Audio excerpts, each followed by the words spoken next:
भारी बारिश गगनचुंबी इमारत से टकराकर उदास संगीत पैदा कर रही थी। कभी यह इमारत आर्या की सफलता का प्रतीक थी, आज यह उसके पतन का क्रूर गवाह है। काले आसमान ने शहर को निगल लिया था। आर्या सड़क पार खड़ी अपनी कंपनी के विशाल लोगों को घूर रही थी। ठंडी लहरें उसके महंगे कोट को भिगो रही थीं, लेकिन उसे परवाह नहीं थी।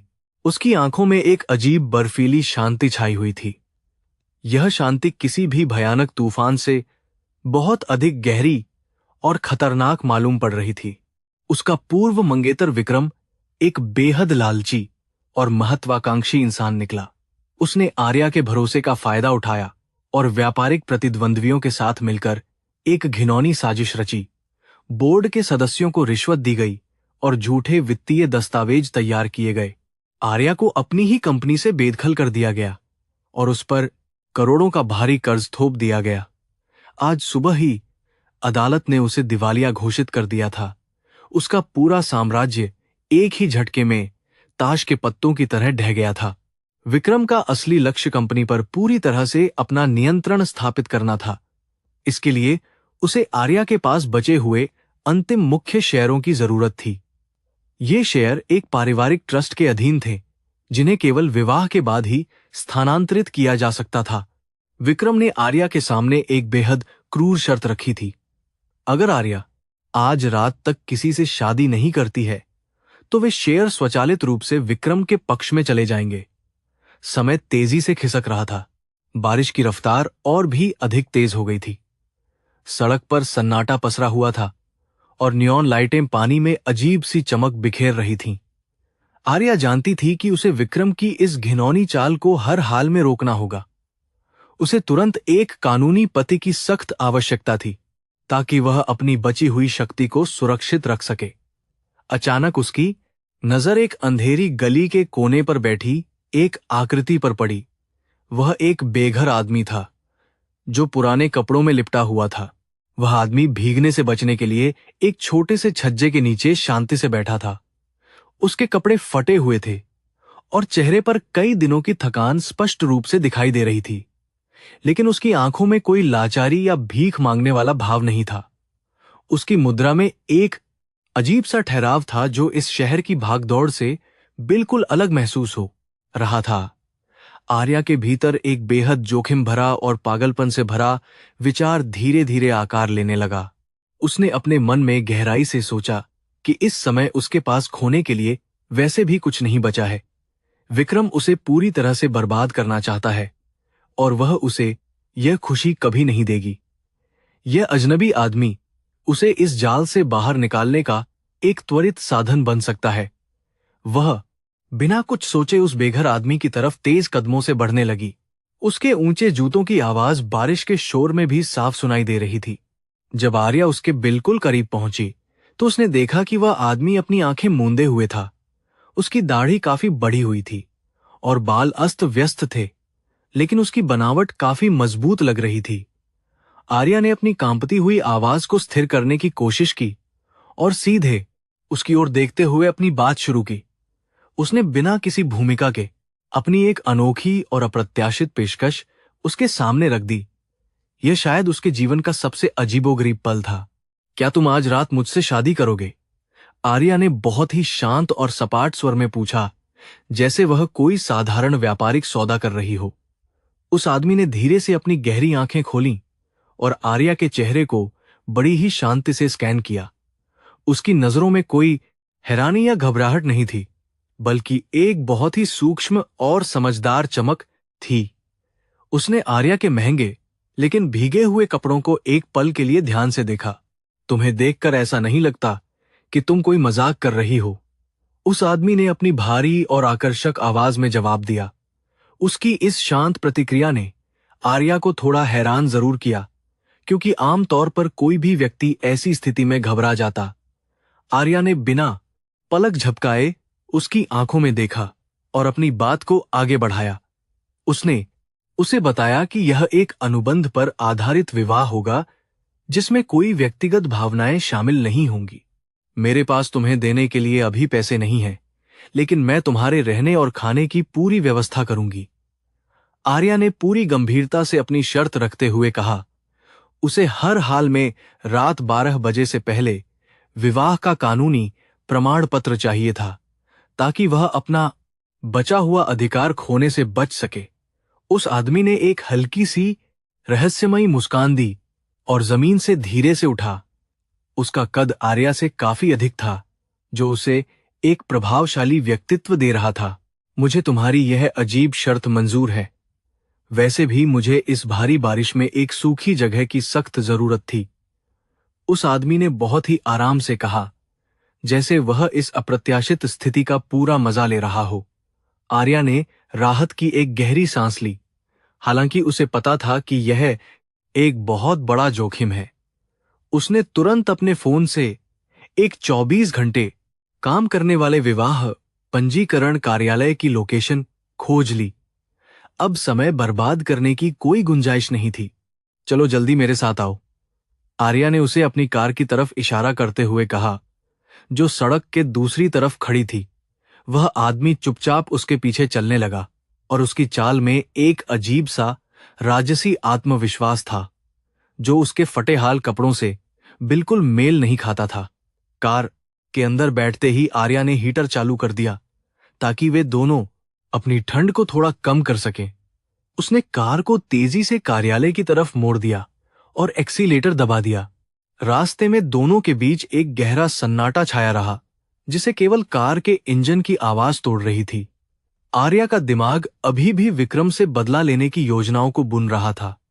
वह इस अन्याय को कभी भी आसानी से स्वीकार नहीं कर सकती थी।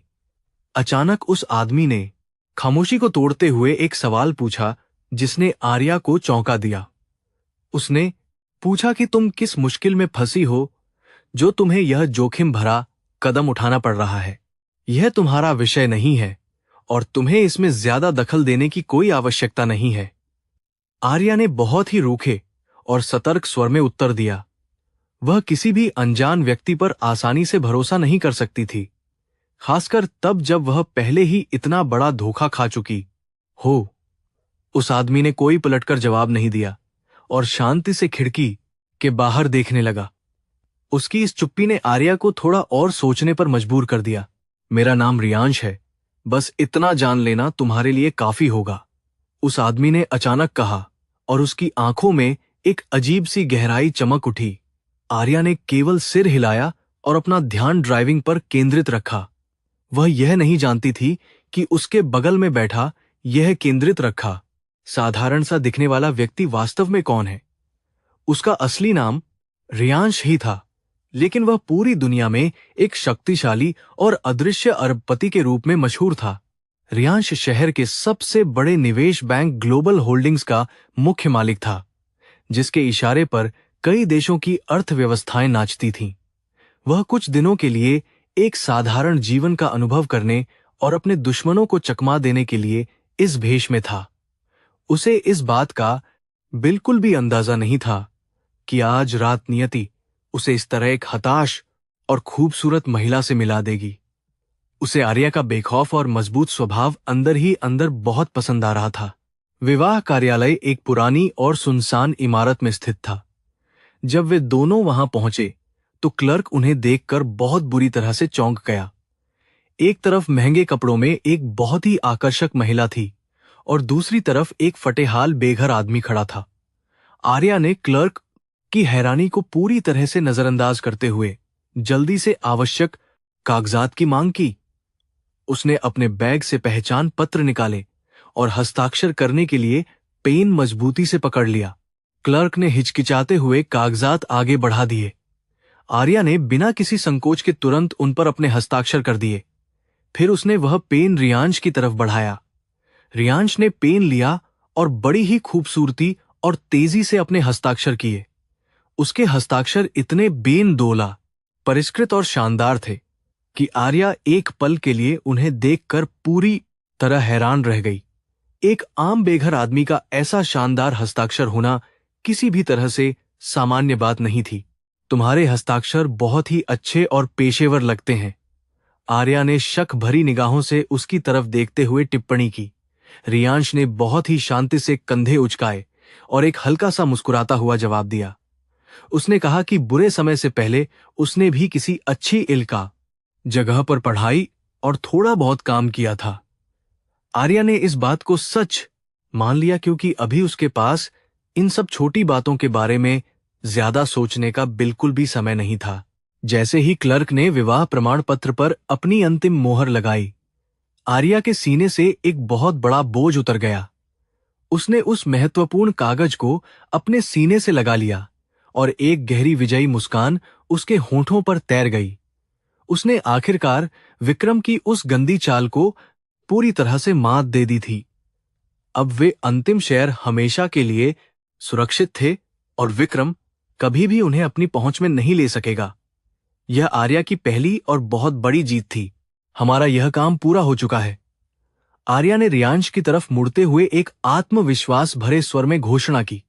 अब हमें तुम्हारे रहने के लिए एक सुरक्षित जगह का उचित प्रबंध करना होगा। रियांश ने अपना सिर सहमति में हिलाया और उसके साथ बाहर कार की तरफ जाने लगा। बारिश अब पूरी तरह से रुक चुकी थी और ठंडी हवाएं चल रही थीं। आसमान में बिखरे हुए बादल छंट रहे थे और एक नया सवेरा होने की पूरी उम्मीद नजर आ रही थी। आर्या ने अपनी कार को एक साधारण होटल की ओर मोड़ दिया क्योंकि उसके सभी बैंक खाते विक्रम द्वारा पहले ही रोक दिए गए थे। उसके पास केवल कुछ नकदी बची थी जो उसने बहुत ही सावधानी से अपने पास बचाकर रखी थी। रियांश यह सब बहुत ही ध्यान से देख रहा था और मन ही मन इस महिला की असीम हिम्मत की काफी दाद दे रहा था। वह बिना किसी शिकायत के उसके हर फैसले को बड़ी ही आसानी से स्वीकार कर रहा था। होटल का कमरा बहुत ही छोटा और मामूली था, लेकिन साफ सुथरा था। आर्या ने थकान से बिस्तर पर बैठते हुए एक लंबी और राहत भरी सांस छोड़ी। रियांश चुपचाप एक कुर्सी पर जाकर बैठ गया और कमरे का सावधानी से मुआयना करने लगा। आर्या ने उसे कुछ नए और साफ कपड़े दिए जो उसने अपनी गाड़ी की डिक्की में आपातकालीन स्थिति के लिए रखे हुए थे। उसने रियांश को स्नान करने और आराम करने का निर्देश बहुत ही स्पष्ट रूप से दे दिया। जब रियांश बाथरूम में चला गया तो आर्या ने अपने फोन पर विक्रम का नंबर ब्लॉक करने से पहले उसे विवाह प्रमाण पत्र की एक तस्वीर भेज दी। वह विक्रम के चेहरे की निराशा की कल्पना करके मन ही मन बहुत खुश हो रही थी। उसने अपनी पूरी शक्ति और संपत्ति खो दी थी, लेकिन उसने हार बिल्कुल नहीं मानी थी। वह जानती थी कि यह युद्ध अभी खत्म नहीं हुआ है, बल्कि यह एक बहुत ही भयानक शुरुआत का पहला कदम है। उधर दूसरी तरफ शहर के सबसे महंगे पेंट हाउस में विक्रम अपने हाथ में शराब का ग्लास पकड़े हुए जोर से चीख रहा था। आर्या का संदेश देखकर उसका सारा घमंड चकनाचूर हो गया था। उसने गुस्से में अपना महंगा ग्लास सीधे दीवार पर दे मारा, जिससे कांच के टुकड़े पूरे फर्श पर बिखर गए। उसे विश्वास नहीं हो रहा था कि आर्या इतनी जल्दी किसी से शादी कर सकती है, और वह भी बिना किसी विशेष योजना या बड़े आयोजन के। चुपचाप तुरंत पता लगाओ कि यह आदमी कौन है और आर्या ने इससे शादी कैसे की। विक्रम ने अपने एक विश्वासपात्र सहायक को फोन पर जोर से आदेश देते हुए कहा, मैं इस आदमी की पूरी जन्म कुंडली आज रात ही अपनी टेबल पर चाहता हूं। विक्रम की आंखें गुस्से और नफरत से पूरी तरह लाल हो चुकी थीं, क्योंकि उसका सबसे बड़ा और सुरक्षित शिकार उसके जाल से आसानी से बचकर निकल गया था। वह इस अपमान को कभी नहीं भूलने वाला था। होटल के छोटे से कमरे में रियांश स्नान करके बाहर आया। उसने आर्या द्वारा दिए गए साधारण कपड़े पहने हुए थे, लेकिन फिर भी उसका व्यक्तित्व बेहद प्रभावशाली और आकर्षक लग रहा था। आर्या उसे एक पल के लिए घूरती रह गई, क्योंकि बिना दाढ़ी और साफ चेहरे के साथ वह बहुत ही अलग और सुंदर लग रहा था। उसकी आंखों की गहराई पहले से कहीं अधिक स्पष्ट और तेज नजर आ रही थी, जो किसी को भी मोहित कर सकती थी। तुम तो बिल्कुल ही अलग इंसान लग रहे हो, आर्या ने अपनी हैरानी को छिपाने का प्रयास करते हुए एक बहुत ही धीमी आवाज में कहा। रियांश ने एक हल्की सी मुस्कान के साथ जवाब दिया कि यह सब सिर्फ अच्छे साबुन और गर्म पानी का ही जादू है। लेकिन रियांश मन जान रहा था कि उसे जल्द ही अपने असली रूप और ताकत का इस्तेमाल इस महिला की रक्षा के लिए करना पड़ सकता है, और वह तैयार था। रात काफी गहरी हो चुकी थी और दोनों अपनी अपनी जगह पर सोने के लिए लेट गए। आर्या का दिमाग अभी भी आगे की योजनाओं और चुनौतियों के बारे में तेजी से सोच रहा था। कल उसे एक बहुत बड़ी पार्टी में जाना था जहां विक्रम भी मौजूद होने वाला था। उसे पता था कि वहां बहुत बड़ा तमाशा खड़ा होगा, लेकिन वह पीछे नहीं हटना चाहती थी। वह इस झूठे पति को साथ लेकर अपने दुश्मनों का सामना करने के लिए तैयार थी। रियांश भी अंधेरे में जाग रहा था और उसकी आंखें छत को बड़ी ही गहराई से घूर रही थीं। उसने अपने फोन पर एक बहुत ही सुरक्षित और एन्क्रिप्टेड संदेश टाइप किया और अपने विदेशी सर्वर पर भेज दिया। उसने अपने खास आदमियों को आर्या और विक्रम के बारे में पूरी जानकारी इकट्ठा करने का सीधा आदेश दे दिया था। एक बेघर आदमी का रूप धारण किए हुए इस खतरनाक अरबपति ने अब एक बहुत बड़े और अदृश्य खेल की शुरुआत कर दी थी। अगली सुबह की धूप कमरे की छोटी सी खिड़की से अंदर आकर सीधे आर्या के चेहरे पर पड़ रही थी। उसने उठकर देखा तो रियांश पहले ही जाग चुका था और एक कप गर्म चाय पी रहा था। आर्या को आश्चर्य हुआ कि उसने यह चाय कैसे और कब बना ली। रियांश ने उसे देखकर गुड मॉर्निंग कहा और चाय का दूसरा कप उसकी तरफ बहुत ही शिष्टता के साथ बढ़ा दिया। आर्या ने बिना कुछ कहे चुपचाप उस कप को थाम लिया। आज रात हमें शहर के सबसे बड़े और शानदार बैंक्वेट हॉल में एक महत्वपूर्ण व्यापारिक पार्टी में जाना है। आर्या ने अपनी चाय का एक घूंट लेते हुए उसे बहुत ही स्पष्ट रूप से अपनी योजना बताई। वहां तुम्हें मेरे पति के रूप में सभी के सामने बहुत ही आत्मविश्वास के साथ खड़े रहना होगा। रियांश ने बिना किसी डर या हिचकिचाहट के अपनी स्वीकृति दे दी। उसे इस खेल में बहुत मजा आ रहा था और वह विक्रम का सामना करने के लिए तैयार था। आर्या ने अपने सीमित बजट में से कुछ पैसे निकालकर रियांश के लिए एक बहुत ही साधारण सा सूट खरीदा था। हालांकि यह सूट किसी मशहूर ब्रांड का बिल्कुल नहीं था, लेकिन रियांश के शानदार और गठीले शरीर पर यह बहुत ही महंगा और आकर्षक लग रहा था। जब वह उस पैसे सूट के लिए एक आधा काले सूट को पहनकर आर्या के सामने खड़ा हुआ तो वह एक पल के लिए उसे बस देखती ही रह गई। उसके चौड़े कंधे और सीधा खड़ा होने का अंदाज किसी राजा जैसा लग रहा था। उसकी आंखों में एक गहरा आत्मविश्वास था। बैंक्वेट हॉल की भव्यता आज रात अपनी चरम सीमा पर थी और पूरा हॉल रोशनी से नहाया हुआ था। शहर के सभी अमीर लोग इस भव्य पार्टी का हिस्सा बनने के लिए वहां मौजूद थे। आर्या ने एक बहुत ही साधारण लेकिन लाड़ंगियार की ड्रेस पहनी हुई थी जो उसकी खूबसूरती को बढ़ा रही थी।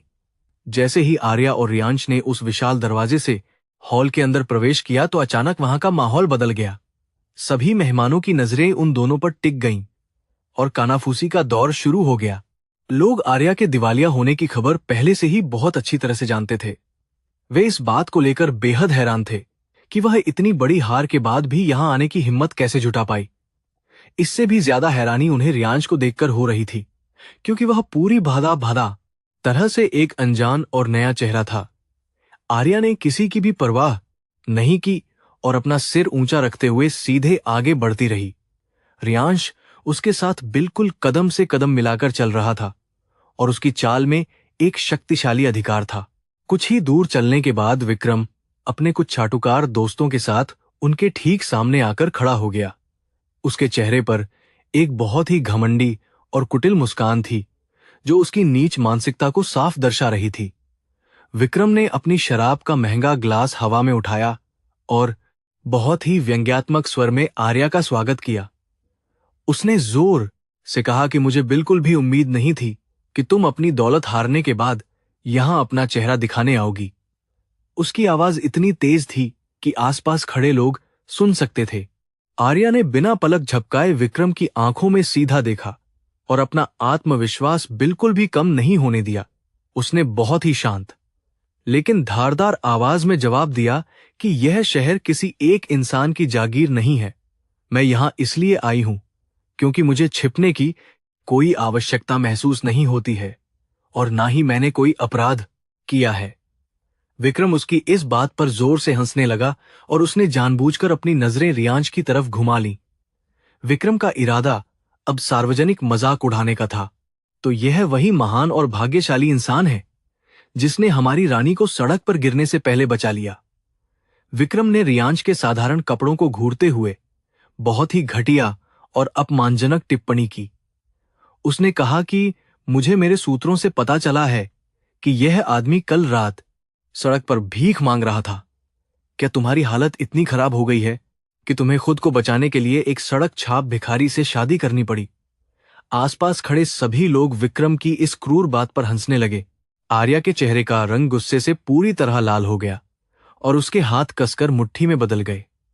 वह विक्रम को करारा जवाब देना चाहती थी, लेकिन तभी रियांश ने बहुत ही शांति से अपना हाथ आगे बढ़ाया। उसने आर्या के कंधे पर अपना एक मजबूत हाथ रखा और उसे शांत कंधे पर आती से रहने का बहुत ही कोमल इशारा किया। रियांश की इस छोटी सी हरकत ने आर्या के अंदर के तूफान को जैसे एक ही पल में पूरी तरह से शांत कर दिया। रियांश अब विक्रम को देख रहा था। एक सच्चे आदमी की पहचान उसके महंगे कपड़ों या बैंक बैलेंस से कभी भी नहीं होती है, मिस्टर विक्रम। रियांश ने अपनी गहरी और भारी आवाज में बहुत ही स्पष्टता के साथ बोलना शुरू किया, जो पूरे हॉल में गूंज उठी। उसकी आवाज में एक ऐसा स्वाभाविक और शक्तिशाली अधिकार था कि वहां मौजूद सभी लोग तुरंत शांत हो गए। यहां तक कि जो लोग विक्रम के साथ हंस रहे थे, वे भी इस अजनबी की बात को ध्यान से सुनने लगे। विक्रम की मुस्कान अचानक गायब हो गई थी। तुम्हारी हरकतें साफ बता रही हैं कि तुम कितने असुरक्षित और निचले दर्जे के इंसान हो जो महिलाओं को दबाता है। रियांश ने अपनी बात को बिना किसी डर के जारी रखा और उसके शब्द सीधे विक्रम के घमंड पर चोट कर रहे थे। एक सफल और असली ताकतवर इंसान कभी भी किसी महिला को सार्वजनिक रूप से अपमानित करके खुद को बड़ा साबित नहीं करता है। तुम केवल एक धोखेबाज हो जिसने अपने स्वार्थ के लिए साजिश रची है, और तुम्हारा यह खोखला महल बहुत जल्द ढह जाएगा। हॉल में एकदम सन्नाटा था। विक्रम का चेहरा गुस्से और अपमान से लाल हो गया और उसकी नसें तन गईं, क्योंकि उसे ऐसा जवाब कभी नहीं मिला था। उसने तुरंत अपनी मुट्ठी बांध ली और एक कदम आगे बढ़ाया, जैसे वह अभी रियांश पर हमला करने ही वाला हो। लेकिन रियांश अपनी जगह से बिल्कुल भी नहीं हिला और उसकी आंखों में एक ऐसी ठंडी चेतावनी थी जिसने विक्रम को रोक दिया। रियांश की वह डरावनी और तेज नजर विक्रम के दिल में एक अनजाना सा डर पैदा कर रही थी, जिसे वह समझ नहीं पा रहा था। वह बस वहीं खड़ा रहा। आर्या पूरी तरह से हैरान थी और वह रियांश को एक नए और बिल्कुल अलग नजरिए से देख रही थी।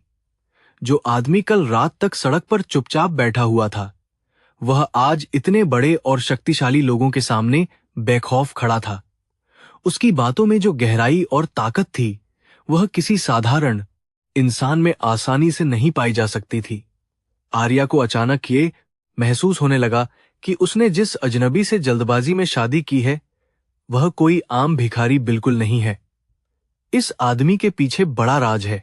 तुम मुझे इस तरह से अपमानित करके आसानी से बच नहीं सकते हो, तुम भिखारी। विक्रम ने दांत पीसते हुए बहुत ही धीमी और खतरनाक आवाज में रियांश को सीधे शब्दों में धमकी दी। मैं तुम्हें और इस दिवालिया औरत को इस शहर से हमेशा के लिए पूरी तरह से खत्म कर दूंगा। रियांश ने एक बहुत ही हल्की सी व्यंग्यात्मक मुस्कान दी और अपना चेहरा विक्रम के बिल्कुल करीब लेकर आया। उसने विक्रम की आंखों में सीधा देखते हुए एक ऐसा जवाब दिया जिसने विक्रम को डरा दिया। अगर तुम सच में इतने ही ताकतवर हो तो तुम्हें मुझे इस तरह से धमकी देने की कोई आवश्यकता नहीं होनी चाहिए। रियांश ने बहुत ही शांत स्वर में कहा, जैसे वह किसी छोटे और नासमझ बच्चे को जिंदगी का कोई बड़ा पाठ पढ़ा रहा हो। असली ताकत शोर नहीं मचाती है, बल्कि वह खामोशी से अपना काम करती है और दुश्मनों को खत्म कर देती है। तुम्हारा यह गुस्सा केवल तुम्हारी गहरी कमजोरी और हार के डर को सबके सामने साबित कर रहा है। रियांश की इस बात ने विक्रम को निहत्था कर दिया। विक्रम के पास अब रियांश की इस बुद्धिमानी भरी बात का कोई जवाब नहीं बचा था और वह अपनी बेइज्जती महसूस कर रहा था। वहां मौजूद भीड़ अब विक्रम का नहीं, बल्कि इस नए और रहस्यमयी आदमी का साथ दे रही थी और उसे ध्यान से सुन रही थी। विक्रम को यह एहसास हो गया कि उसने आज रात आर्या का मजाक उड़ाने की जो योजना बनाई थी, वह बुरी तरह से विफल हो गई है। वह अपने दोस्तों के साथ तुरंत वहां से गुस्से में बाहर निकल गया। जैसे ही विक्रम वहां से गया, आर्या ने एक गहरी और राहत भरी सांस ली, जो उसने काफी देर से रोक रखी थी।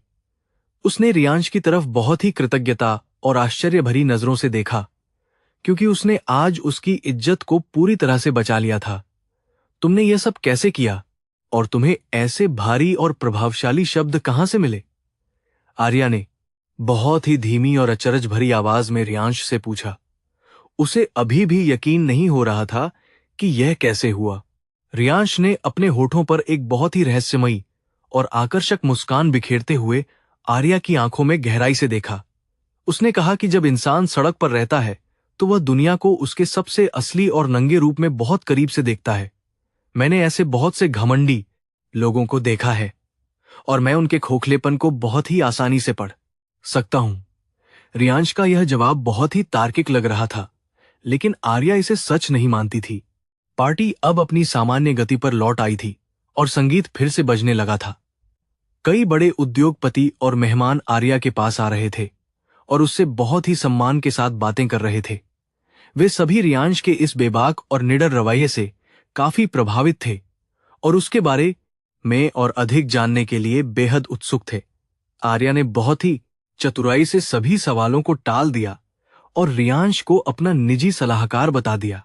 रियांश पूरी पार्टी के दौरान बहुत ही शांत रहा और उसने जरूरत पड़ने पर ही कुछ नपे-तुले शब्द कहे, लेकिन उसकी मौजूदगी ही किसी भी बड़े और महत्वपूर्ण व्यक्ति को प्रभावित करने के लिए काफी थी।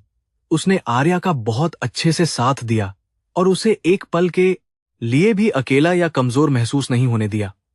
आर्या को यह बात बहुत ही अच्छी तरह से समझ आ गई थी कि यह आदमी रक्षा कवच बन चुका है। वह अंदर ही सुरक्षित थी। जब पार्टी खत्म होने वाली थी, तब रियांश ने एक वेटर से 2 गिलास पानी मांगा। आर्या ने ध्यान दिया कि रियांश ने वेटर को धन्यवाद कहते समय जो लहजा इस्तेमाल किया वह बिल्कुल किसी शाही घराने के व्यक्ति जैसा था। एक ऐसा लहजा जो केवल उच्च वर्ग और बेहतरीन शिक्षा प्राप्त लोगों में ही स्वाभाविक रूप से पाया जाता है। आर्या का तेज और खोजी दिमाग अब इन छोटी छोटी कड़ियों को सावधानी से जोड़ने की कोशिश कर रहा था। उसे शक था, पार्टी से बाहर निकलते समय रात काफी ठंडी हो चुकी थी और हल्की हवा चल रही थी। आर्या ने रियांश को कार की चाबी दी और उसे ड्राइविंग सीट पर बैठने का इशारा किया। वह देखना चाहती थी कि रियांश कार चलाने में कैसा है और क्या वह कोई और सुराग छोड़ता है। रियांश ने चाबी ली और बहुत ही सहजता से इंजन चालू किया। उसने कार को इतनी स्मूथनेस और नियंत्रण के साथ आगे बढ़ाया जैसे वह सालों से महंगी कारें ही चलाता आ रहा हो। कार में दोनों के बीच गहरी खामोशी थी जो काफी कुछ कह रही थी। आर्या खिड़की से बाहर चमकते हुए शहर को देख रही थी और उसका दिमाग विक्रम से लिए गए आज के छोटे से बदले का जश्न मना रहा था। लेकिन उसकी सोच का एक बड़ा हिस्सा रियांश के इस रहस्यमयी व्यक्तित्व में उलझा हुआ था। यह आदमी आखिर कौन है और यह अचानक मेरी जिंदगी में क्यों आया है? क्या यह मेरी मदद करने के लिए दूत है या मुसीबत है? आर्या खोई थी। रियांश आर्या के इस खामोश विचार मंथन को बहुत ही अच्छी तरह से महसूस कर सकता था। वह जानता था कि आर्या जैसी चतुर और तेज दिमाग वाली महिला को ज्यादा दिनों तक धोखे में नहीं रखा जा सकता है, लेकिन वह अभी अपनी असली पहचान उजागर नहीं करना चाहता था, क्योंकि इससे विक्रम चौकन्ना हो जाता और उनके प्लान खराब हो सकते थे। उसे अभी भी ग्लोबल होल्डिंग्स से जुड़ी कई खुफिया योजनाओं को गुप्त रूप से अंजाम देना था। वह कार चलाता रहा था। होटल वापस पहुंचने पर दोनों अपने छोटे से कमरे में वापस आ गए।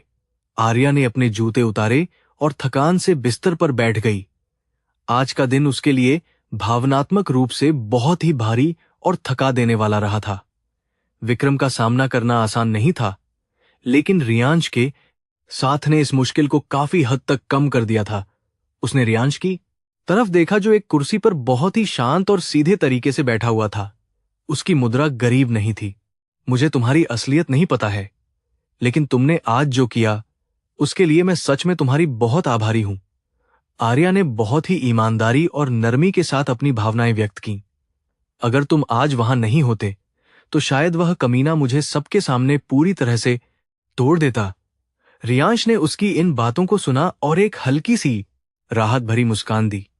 उसने कहा कि तुम खुद बहुत ही मजबूत और बहादुर हो, बस तुम्हें कोई ऐसा चाहिए जो तुम्हारा साथ दे सके। मैं हमेशा खड़ा रहूंगा। दूसरी तरफ विक्रम अपने भव्य और शानदार घर में बुरी तरह से झटपटा रहा था और सारा सामान तोड़ रहा था। आज रात जो कुछ भी हुआ, उसने उसके घमंड और अहंकार को बहुत ही गहरी चोट पहुंचाई थी। वह किसी भी कीमत पर अपनी इस बेइज्जती का बदला लेना चाहता था और आर्या को पूरी तरह से खत्म करना चाहता था। उसने तुरंत अपने फोन से शहर के सबसे खतरनाक और भ्रष्ट अधिकारियों को संपर्क करना शुरू कर दिया। वह चक्रव्यूह तैयार कर रहा था। मुझे उस बेघर आदमी और आर्या के हर एक छोटे से कदम की पूरी जानकारी चाहिए, किसी भी हालत में। विक्रम ने अपने आदमियों पर जोर से चिल्लाते हुए बहुत ही सख्त आदेश दिया।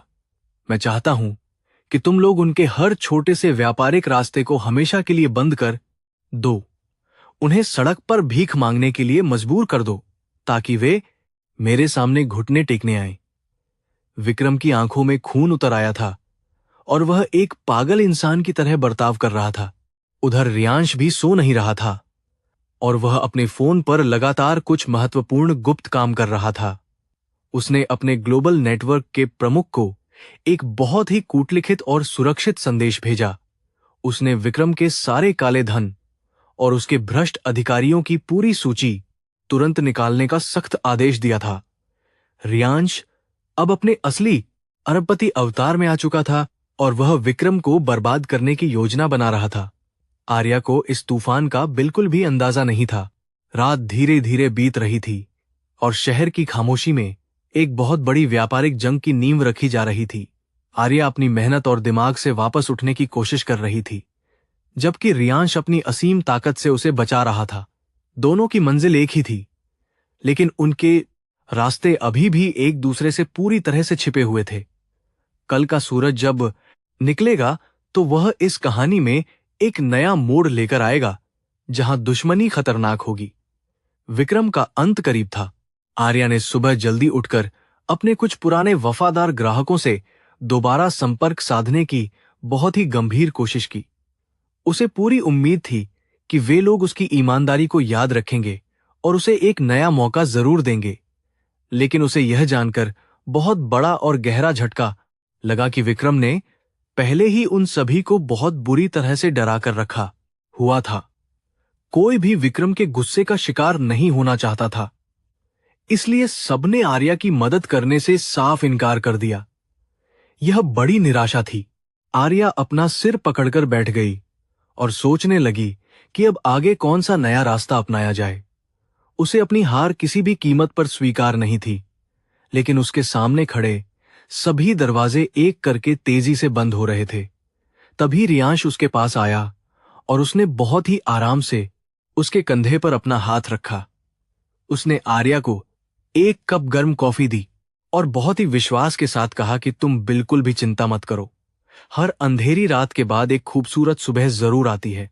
आर्या ने पूरे दिन फोन पर बात की और अपने सभी पुराने संपर्कों को खंगालने की पूरी कोशिश की, लेकिन विक्रम का प्रभाव इस शहर के व्यापारिक जगत में एक बहुत ही घने और जहरीले कोहरे की तरह फैल चुका था।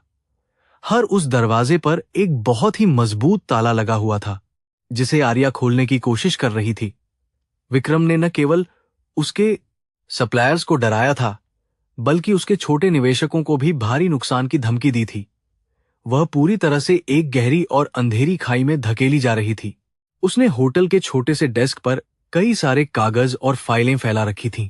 उसका दिमाग एक बहुत ही तेज और अचूक कंप्यूटर की तरह काम कर रहा था, जो हर संभव रास्ते का विश्लेषण कर रहा था। वह जानती थी कि विक्रम की असली ताकत उसकी कंपनी की वर्तमान तरलता और उसके शेयरधारकों का अंधा विश्वास है। आर्या ने एक नई रणनीति बनाई, जिसका मुख्य उद्देश्य विक्रम के सबसे कमजोर और नाजुक प्रोजेक्ट्स पर सीधा प्रहार करना था। उसे बस एक ऐसा निवेशक चाहिए था जो विक्रम से बिल्कुल भी न डरता हो। रियांश कमरे के दूसरे कोने में खामोशी से बैठा हुआ इस पूरी स्थिति का बहुत ही गहराई से मुआयना कर रहा था। वह आर्या की इस अदम्य इच्छा शक्ति और हार न मानने वाले जज्बे से बहुत ही ज्यादा प्रभावित हो रहा था। उसने कई बड़े बड़े और नामी व्यापारियों को छोटी सी हार के बाद पूरी तरह से टूटते हुए देखा था, लेकिन यह महिला एक बहुत ही अलग मिट्टी की बनी हुई थी, जो दबाव में आकर और भी ज्यादा निखर रही थी। रियांश को अब अपना असली खेल शुरू करना था। मुझे बाहर जाकर कुछ ताजी हवा खानी है और थोड़ा टहलना है। रियांश ने अपनी जगह से उठते हुए आर्या से बहुत ही शांत स्वर में कहा, ताकि उसका ध्यान भंग न हो। आर्या ने अपनी फाइलों से नजर हटाए बिना बस धीरे से अपना सिर हिला दिया और दोबारा अपने महत्वपूर्ण काम में पूरी तरह से डूब गई। रियांश ने दरवाजा खोला और होटल से बाहर निकलकर पास के एक सुनसान और शांत पार्क की तरफ तेजी से कदम बढ़ा दिए। यह समय उसकी उस छिपी हुई ताकत को जगाने का था। पार्क के एक बहुत ही अंधेरे और सुरक्षित कोने में पहुंचकर रियांश ने अपनी जेब से एक विशेष और अत्यधिक सुरक्षित फोन निकाला। उसने एक बहुत ही लंबा और जटिल अंतर्राष्ट्रीय नंबर डायल किया, जो सीधे लंदन के एक बहुत बड़े मुख्यालय में जाता था। दूसरी तरफ से फोन उठते ही रियांश ने बहुत ही सख्त और कड़क आवाज में अपना कूट शब्द बोला। उसने सीधे तौर पर अपने सबसे वफादार और चालाक सहायक डेविड को संबोधित करते हुए एक बहुत ही जरूरी और खतरनाक काम सौंपने की शुरुआत की। खेल बदल रहा था। डेविड, मुझे तुरंत विक्रम और उसकी कंपनी से जुड़ी हर छोटी और बड़ी जानकारी अपनी स्क्रीन पर चाहिए। रियांश ने अंग्रेजी भाषा का उपयोग करते हुए बहुत ही स्पष्ट और तेज गति से निर्देश दिए, ताकि कोई और उसकी बात को आसानी से न समझ सके। मैं चाहता हूं कि तुम विक्रम के सभी मुख्य निवेशकों और विदेशी भागीदारों के काले चिट्ठों की पूरी फाइल आज रात तक तैयार कर लो। उसकी कंपनी को चारों तरफ से घेरने का पूरा और अचूक जाल अब तुरंत ही बिछा दिया जाना चाहिए। काम शुरू करो। फोन के दूसरी तरफ मौजूद डेविड ने बिना कोई भी फालतू सवाल किए तुरंत अपने बॉस के इस सख्त आदेश को स्वीकार कर लिया। रियांश की कंपनी ग्लोबल होल्डिंग्स के पास दुनिया के सबसे बेहतरीन और खतरनाक हैकर्स और वित्तीय विश्लेषकों की एक पूरी फौज मौजूद थी। वे किसी भी बड़ी से बड़ी कंपनी को चंद घंटों के अंदर पूरी तरह से बर्बाद करने की क्षमता रखते थे। रियांश ने कॉल काटा और एक गहरी सांस ली। अब विक्रम को यह पता चलने वाला था कि उसने किस भयानक इंसान से दुश्मनी मोल ली है। इधर आर्या अभी भी अपने कमरे में लगातार काम कर रही थी और उसकी आंखें थकान से बुरी तरह जल रही थीं। उसने एक बहुत ही छोटे लेकिन ईमानदार सप्लायर को फोन किया था, जो पहले उसकी काफी इज्जत करता था। सप्लायर ने बहुत ही दुखी और डरी हुई आवाज में कहा कि मैडम, मैं सच में आपकी मदद करना चाहता हूं, लेकिन मेरी भी बहुत मजबूरियां हैं। विक्रम के गुंडों ने मेरे परिवार को बहुत ही बुरी तरह से धमकाया है और मैं अपनी जान जोखिम में बिल्कुल नहीं डाल सकता हूं।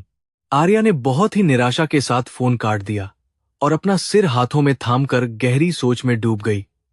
विक्रम सच में बहुत ही ज्यादा नीच और घटिया इंसान बन चुका था, जो अपनी जीत के लिए किसी भी हद तक जा सकता था। वह निर्दोष और आम लोगों को भी अपनी इस गंदी लड़ाई का सीधा निशाना बना रहा था। आर्या को बहुत ही तेज गुस्सा आ रहा था, लेकिन वह अपने इस गुस्से को सही दिशा में मोड़ने की पूरी और सार्थक कोशिश कर रही थी। उसे लड़ना होगा। रियांश कुछ देर बाद कमरे में वापस लौट आया और उसने अपने हाथों में खाने के कुछ अच्छे पैकेट पकड़े हुए थे। उसने देखा कि आर्या का चेहरा पूरी तरह से उतरा हुआ है और वह बहुत ही ज्यादा उदास लग रही है। रियांश ने बिना कुछ पूछे खाना मेज पर रखा और बहुत ही प्यार से आर्या को खाने के लिए बुलाया। उसने कहा कि खाली पेट और थके हुए दिमाग से कभी भी कोई बड़ी और अच्छी जंग नहीं जीती जा सकती है। आर्या ने उसकी बात मान ली। खाना खाते समय आर्या ने पहली बार रियांश से अपने दिल की थोड़ी सी बात साझा करने का एक छोटा सा फैसला किया। उसने बताया कि विक्रम ने शहर के सभी रास्तों को बहुत ही मजबूती से बंद कर दिया है और कोई भी हमारी मदद नहीं करेगा। हम पूरी तरह से अकेले पड़ गए हैं और मेरे पास अब आगे बढ़ने का कोई ठोस रास्ता नहीं बचा है।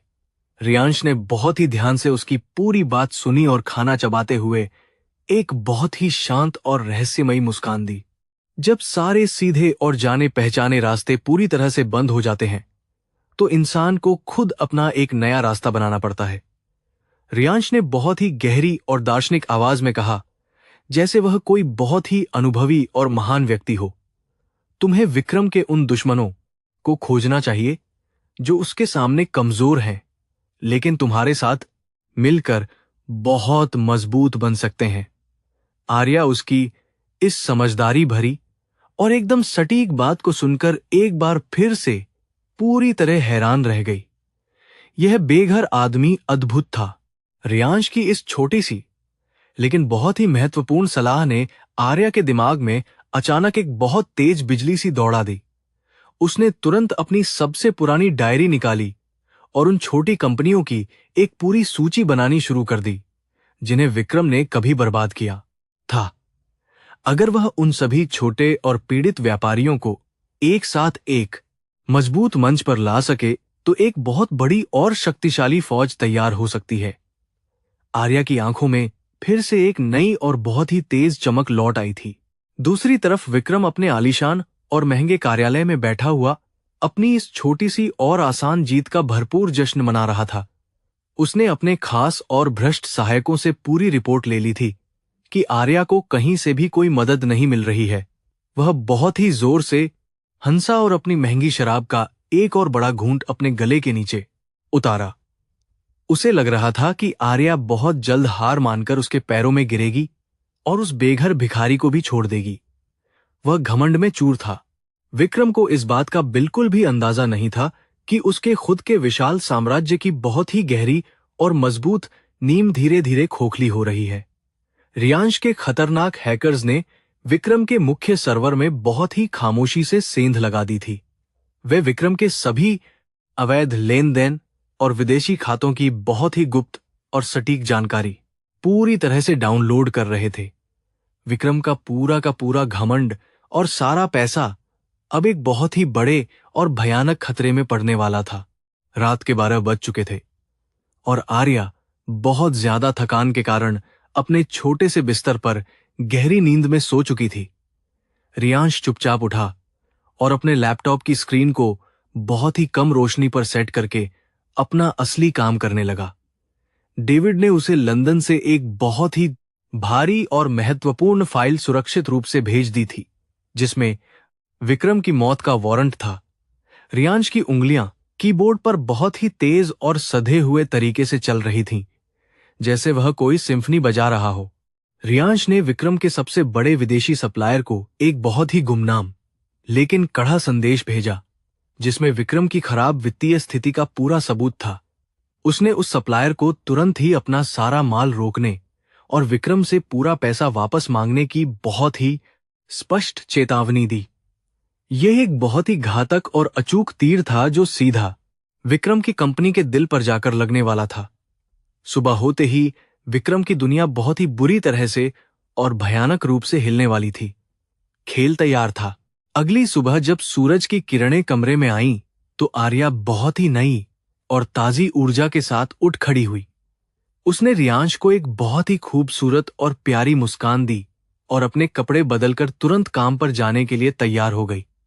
आज उसे उन सभी छोटे और पीड़ित व्यापारियों से बहुत ही गुप्त तरीके से मिलना था जिन्हें उसने रात में शॉर्टलिस्ट किया था। रियांश ने उसे दरवाजे तक छोड़ा और बहुत ही शांत स्वर में उसे आज के दिन के लिए शुभकामनाएं दी। आर्या ने शहर के सबसे पुराने और छोटे कैफे में उन सभी निराश और बर्बाद हो चुके व्यापारियों के साथ एक बहुत ही अहम बैठक की। उसने उन सभी के सामने विक्रम की क्रूरता और उसके काम करने के बहुत ही गंदे तरीकों का पूरा कच्चा चिट्ठा खोलकर रख दिया। उसने उन्हें बहुत ही मजबूती से समझाया कि अगर वे सभी आज भी एक साथ नहीं आए तो विक्रम उन्हें एक एक करके हमेशा के लिए खत्म कर देगा। उसकी बातों में एक बहुत ही सच्चा और गहरा दर्द छिपा हुआ था। व्यापारियों ने पहले तो बहुत ज्यादा डर और हिचकिचाहट दिखाई क्योंकि वे विक्रम की भयानक ताकत और उसकी पहुंच से अच्छी तरह वाकिफ थे। लेकिन आर्या के इस बेखौफ और निडर रवैये ने उनके अंदर दबी हुई आग को फिर से बहुत तेजी से भड़का दिया। उन्होंने आर्या को अपना नेता मान लिया और अपनी छोटी छोटी संपत्तियों को मिलाकर एक नया और मजबूत गठबंधन बनाने का बहुत बड़ा फैसला किया। आर्या ने अंततः अपनी एक छोटी लेकिन बहुत ही पक्की और वफादार सेना पूरी तरह से तैयार कर ली थी। उसी समय विक्रम के मुख्य कार्यालय में अचानक बहुत ज्यादा अफरा तफरी और दहशत का एक भयानक माहौल पैदा हो गया था। उसके सबसे बड़े विदेशी सप्लायर ने बिना कोई भी पूर्व सूचना दिए सारे कच्चे माल की बहुत ही बड़ी डिलीवरी पूरी तरह से रोक दी थी। सप्लायर ए ने स्पष्ट रूप से कह दिया था कि जब तक विक्रम अपना सारा पुराना बकाया तुरंत नहीं चुकाता, तब तक कोई काम नहीं होगा। विक्रम गुस्से से लाल हो गया और अपने कंप्यूटर स्क्रीन को बहुत ही जोर से मुक्का मारकर तोड़ दिया। यह अचानक कैसे हो गया? और उस सप्लायर को हमारी कंपनी की इतनी गुप्त और आंतरिक जानकारी किसने दी है? विक्रम अपने सभी बड़े प्रबंधकों पर एक पागल कुत्ते की तरह बुरी तरह से चिल्ला रहा था और पूरे ऑफिस में दहशत थी। किसी के पास भी उसके इस सीधे और तीखे सवाल का कोई भी स्पष्ट या तार्किक जवाब बिल्कुल नहीं था। विक्रम को अचानक ऐसा महसूस होने लगा जैसे कोई बहुत ही बड़ी और अदृश्य ताकत उसके पूरे साम्राज्य को खामोशी से अपना शिकार बना रही है। वह डर रहा था। विक्रम का घमंडी दिमाग तेजी से दौड़ रहा था और उसने तुरंत इस पूरे मामले को आर्या से जोड़ने की एक मूर्खतापूर्ण कोशिश की। लेकिन फिर उसने खुद ही इस बात को नकार दिया, क्योंकि वह अच्छी तरह जानता था कि आर्या के पास अब इतनी ताकत बिल्कुल नहीं है। आर्या इस समय सड़क पर है और वह इतना बड़ा और अंतर्राष्ट्रीय स्तर का खेल किसी भी हालत में नहीं खेल सकती है। तो फिर वह कौन है जो इतनी बेखौफी से मेरे इस मजबूत साम्राज्य की जड़ों को काट रहा है? शाम को जब आर्या वापस होटल पहुंची तो वह बहुत ही ज्यादा खुश और आत्मविश्वास से पूरी तरह भरी हुई थी। उसने रियांश को अपनी इस नई और बहुत ही शानदार सफलता के बारे में विस्तार से सब कुछ बता दिया। रियांश ने उसकी खुशी में शामिल होते हुए उसे एक बहुत ही अच्छी और महंगी शराब का गिलास पेश किया जो उसने अभी मंगवाई थी। आर्या ने बिना सोचे शराब पी ली और रियांश की आंखों में देखते हुए उसे एक बहुत ही सच्चा और गहरा धन्यवाद कहा। तुम्हारी यह छोटी सी जीत एक बहुत ही बड़े और भयानक तूफान की शुरुआत है, आर्या, जो जल्द ही आने वाला है। रियांश ने अपनी शराब का गिलास धीरे से घुमाते हुए बहुत ही रहस्यमयी और शांत आवाज में उससे यह बात कही। विक्रम बहुत जल्द अपने ही बुने हुए गंदे और काले जाल में बुरी तरह से फंसने वाला है और उसे कोई नहीं बचा पाएगा। आर्या ने रियांश के इस गहरे आत्मविश्वास को देखा और उसे फिर से यह महसूस हुआ कि यह आदमी कुछ बड़ा छिपा रहा है। तुम आखिर कौन हो रियांश? और तुम्हारी इन सभी बातों में इतना ज्यादा वजन और सच्चाई कैसे होती है जो मुझे डराती है? आर्या ने अंततः अपने मन में बहुत दिनों से चल रहे इस अहम सवाल को उसके सामने रख ही दिया। रियांश ने एक पल के लिए खामोशी बनाए रखी और फिर बहुत ही प्यार से आर्या के बालों को हल्का सा छुआ। उसने कहा कि समय आने पर तुम्हें सारे सवालों के जवाब मिल जाएंगे, बस तुम अपने इस सही रास्ते पर निडर होकर चलती रहो। शहर के ऊपर छाए हुए घने काले बादल अब धीरे धीरे और भी ज्यादा डरावने और भयानक रूप ले रहे थे। एक बहुत ही खामोश और अदृश्य जंग पूरी तरह से शुरू हो चुकी थी, जिसमें एक तरफ विक्रम का काला घमंड था और दूसरी तरफ रियांश की वह अपार और बेहिसाब ताकत थी जो पूरी दुनिया को अपने कदमों में आसानी से झुका सकती थी। आर्या इस पूरे चक्रव्यूह के ठीक बीच में खड़ी थी, लेकिन उसे इस बात का बिल्कुल भी अंदाजा नहीं था कि उसका रक्षक कितना महान है। अगली सुबह जब आर्या सोकर उठी तो उसका फोन लगातार बज रहा था और स्क्रीन पर अनगिनत संदेश चमक रहे थे। उसने अपनी नींद भरी आंखों से फोन उठाया और अपनी ईमेल जांचने लगी। उसकी आंखें एकदम से खुली रह गईं, क्योंकि स्क्रीन पर एक बहुत ही चौंकाने वाली खबर चमक रही थी। कल जो व्यापारियों का गठबंधन उसने तैयार किया था, उसके बैंक खाते में एक बहुत बड़ी धनराशि जमा कर दी गई थी। यह एक पूरी तरह से अज्ञात विदेशी निवेश था, जिसने आर्या की छोटी सी कंपनी को रातों रात एक विशाल आर्थिक ताकत से भर दिया। यह पैसा आखिर कहां से आया और कौन हम पर इतना बड़ा दांव लगाने का भारी जोखिम उठा रहा है? आर्या अपने बिस्तर पर बैठी हुई खुद से यह बहुत ही महत्वपूर्ण सवाल पूछ रही थी, क्योंकि उसे किसी भी बड़े निवेशक से ऐसी कोई उम्मीद नहीं थी। अधिकारियों से संपर्क किया, लेकिन उन्होंने भी भेजने वाले की पहचान उजागर करने में अपनी पूरी असमर्थता जताई। यह निवेश एक ऐसे सुरक्षित अंतर्राष्ट्रीय नेटवर्क के जरिए आया था जिसे ट्रैक करना असंभव था। आर्या के दिल में खुशी और डर पैदा हो गया था। रियांश अपने हाथ में 2 कप गर्म कॉफी लेकर कमरे में आया और उसने आर्या के चेहरे पर वह गहरी हैरानी बहुत ही आसानी से पढ़ ली।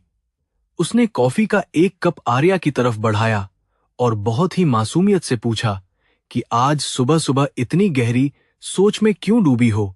आर्या ने उसे उस बेनामी विदेशी निवेश के बारे में पूरी बात विस्तार से बता दी और अपना असीम आश्चर्य व्यक्त किया। रियांश ने बहुत ही शांत भाव से कॉफी पीते हुए कहा कि शायद ऊपर वाला तुम्हारी मेहनत और ईमानदारी का बहुत ही सही फल तुम्हें दे रहा है, लेकिन व्यापार की दुनिया में कोई भी ऊपर वाला सीधा पैसा नहीं भेजता है। रियांश, यहां हर सिक्के के पीछे एक बहुत बड़ा मकसद होता है। आर्या ने बहुत ही गंभीर और सतर्क आवाज में कहा, क्योंकि वह विक्रम की किसी नई और गंदी चाल को लेकर डरी हुई थी। उसे लगली बाज की दुनिया पैसा नहीं भेजता है। रहा था कि यह पैसा कहीं विक्रम द्वारा बिछाया गया कोई नया और खतरनाक जाल तो नहीं है जिससे वह उन्हें फंसा सके। रियांश ने उसे बहुत ही प्यार से समझाया कि जब युद्ध छिड़ा हो तो जो भी हथियार मिले उसे बिना किसी डर के अपना लें। दूसरी तरफ विक्रम के विशाल और आलीशान साम्राज्य में आज सुबह एक बहुत ही बड़ा और भयानक भूकंप आ चुका था। उसके कई महत्वपूर्ण सरकारी और भ्रष्ट अधिकारियों के घरों पर एंटी करप्शन ब्यूरो ने एक साथ बहुत ही बड़ी और अचानक छापेमारी कर दी थी। रियांश के हैकर्स ने रात भर में विक्रम के सभी काले कारनामों के बहुत ही पक्के और सटीक सबूत सीधे पुलिस मुख्यालय के मुख्य सर्वर पर भेज दिए थे। विक्रम के सबसे भरोसेमंद और शक्तिशाली लोग अब एक एक करके बहुत ही बुरी तरह से जेल जा रहे थे। विक्रम अपने ऑफिस में एक घायल और पागल शेर की तरह इधर उधर तेज कदमों से टहल रहा था और बुरी तरह कांप रहा था। उसके पास अब अपनी इस अचानक और तेजी से गिरती हुई स्थिति को संभालने का कोई भी सीधा या ठोस रास्ता बिल्कुल नहीं बचा था। उसके जितने भी बड़े पागल शेर की तरह और रसूखदार दोस्त थे, उन्होंने अब विक्रम के फोन उठाने पूरी तरह से बंद कर दिए थे, क्योंकि वे खुद को बचाना चाहते थे। विक्रम को अब यह बहुत ही अच्छी तरह से समझ आ गया था कि उसका सामना अदृश्य ताकत से है। मुझे तुरंत बताओ कि शहर में ऐसा कौन सा नया और ताकतवर इंसान आया है जो मेरी जड़ों को इतनी आसानी से और तेजी से काट रहा है। विक्रम ने अपने मुख्य सुरक्षा अधिकारी का कॉलर बहुत ही जोर से पकड़ते हुए एक भयानक और डरावनी आवाज में चिल्लाकर पूछा। अधिकारी बुरी तरह से डरा हुआ था और उसने कांपते हुए जवाब दिया कि सर, हमें अभी तक किसी भी ऐसे नए दुश्मन का कोई भी ठोस सुराग या जानकारी बिल्कुल नहीं मिली है। यह सब कुछ इतनी तेजी से हो रहा है जैसे कोई भूत हो। क्या यह सब कुछ आर्या कर रही है या वह उस सड़क छाप भिखारी के साथ मिलकर कोई बहुत बड़ा जादू कर रही है? विक्रम ने अपना सिर पकड़ लिया, क्योंकि उसका घमंड उसे यह स्वीकार करने की बिल्कुल भी इजाजत नहीं दे रहा था कि आर्या उसे हरा सकती है। लेकिन उसके पास अब कोई दूसरा संदिग्ध भी नहीं था जिस पर वह अपना गुस्सा निकाल सके या अपनी इस बड़ी हार का सीधा दोष मढ़ सके।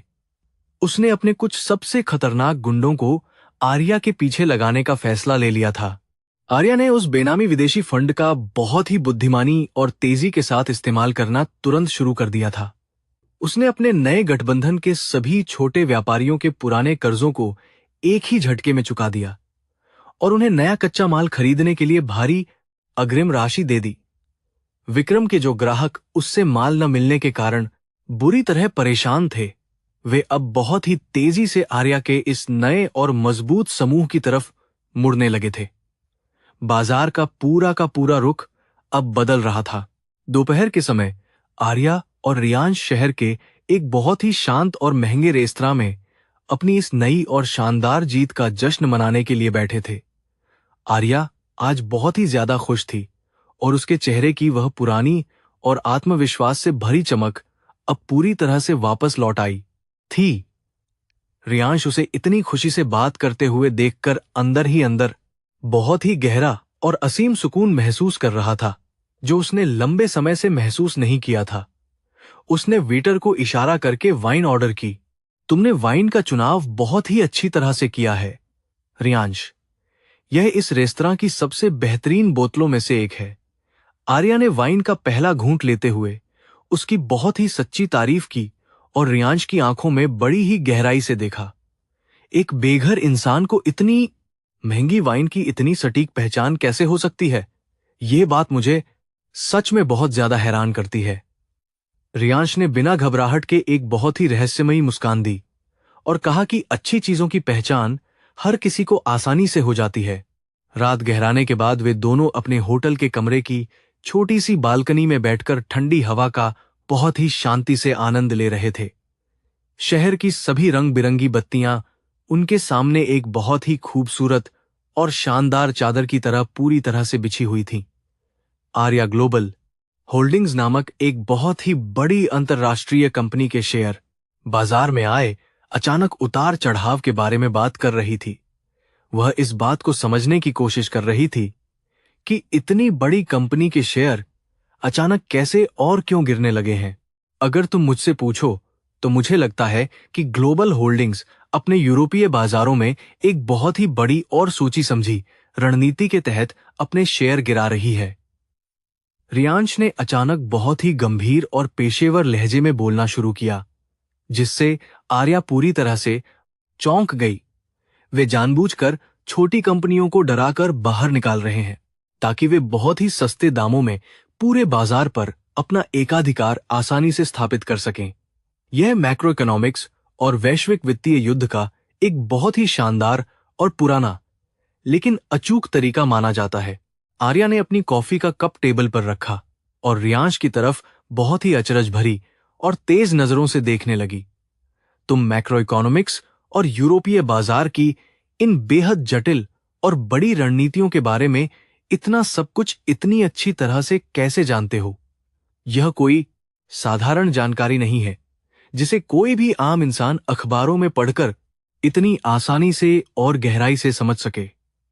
आर्या की आवाज में अब शक और अचरज दोनों बहुत ही ज्यादा साफ दिखाई दे रहे थे, क्योंकि रियांश की असलियत अब धीरे धीरे सामने खुलने लगी थी। रियांश को तुरंत ही इस बात का बहुत ही अच्छी तरह से एहसास हो गया कि वह भावनाओं में बहकर अपनी सीमा से ज्यादा आगे निकल चुका है। उसने अपनी इस बहुत बड़ी गलती को सुधारने के लिए तुरंत एक झूठी और मनगढ़ंत कहानी बनाने की जल्दी से कोशिश की। उसने कहा कि मैं पहले एक बहुत ही अमीर शेयर ब्रोकर के घर में सफाई का काम करता था और वहां मैंने यह सब सुना था। लेकिन आर्या जैसी तेज और कुशाग्र बुद्धि वाली महिला इस सस्ते और कमजोर झूठ को आसानी से पकड़ चुकी थी और वह बिल्कुल संतुष्ट नहीं थी।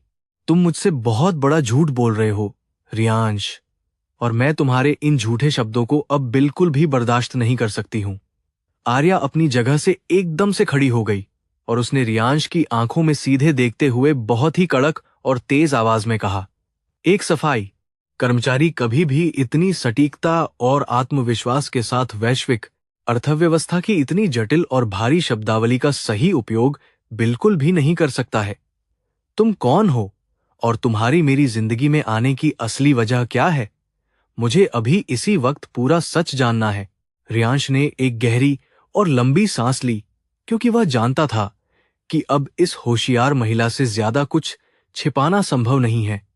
लेकिन वह अभी अपनी पूरी पहचान उसे बताने के लिए तैयार बिल्कुल नहीं था, क्योंकि खतरा अभी भी टला नहीं था।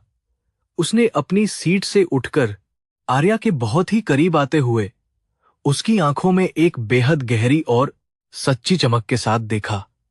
मैं तुम्हारा दुश्मन बिल्कुल नहीं हूं आर्या, बल्कि मैं एक ऐसा इंसान हूं जो तुम्हारी इस लड़ाई में पूरी तरह से तुम्हारे साथ मजबूती से खड़ा है।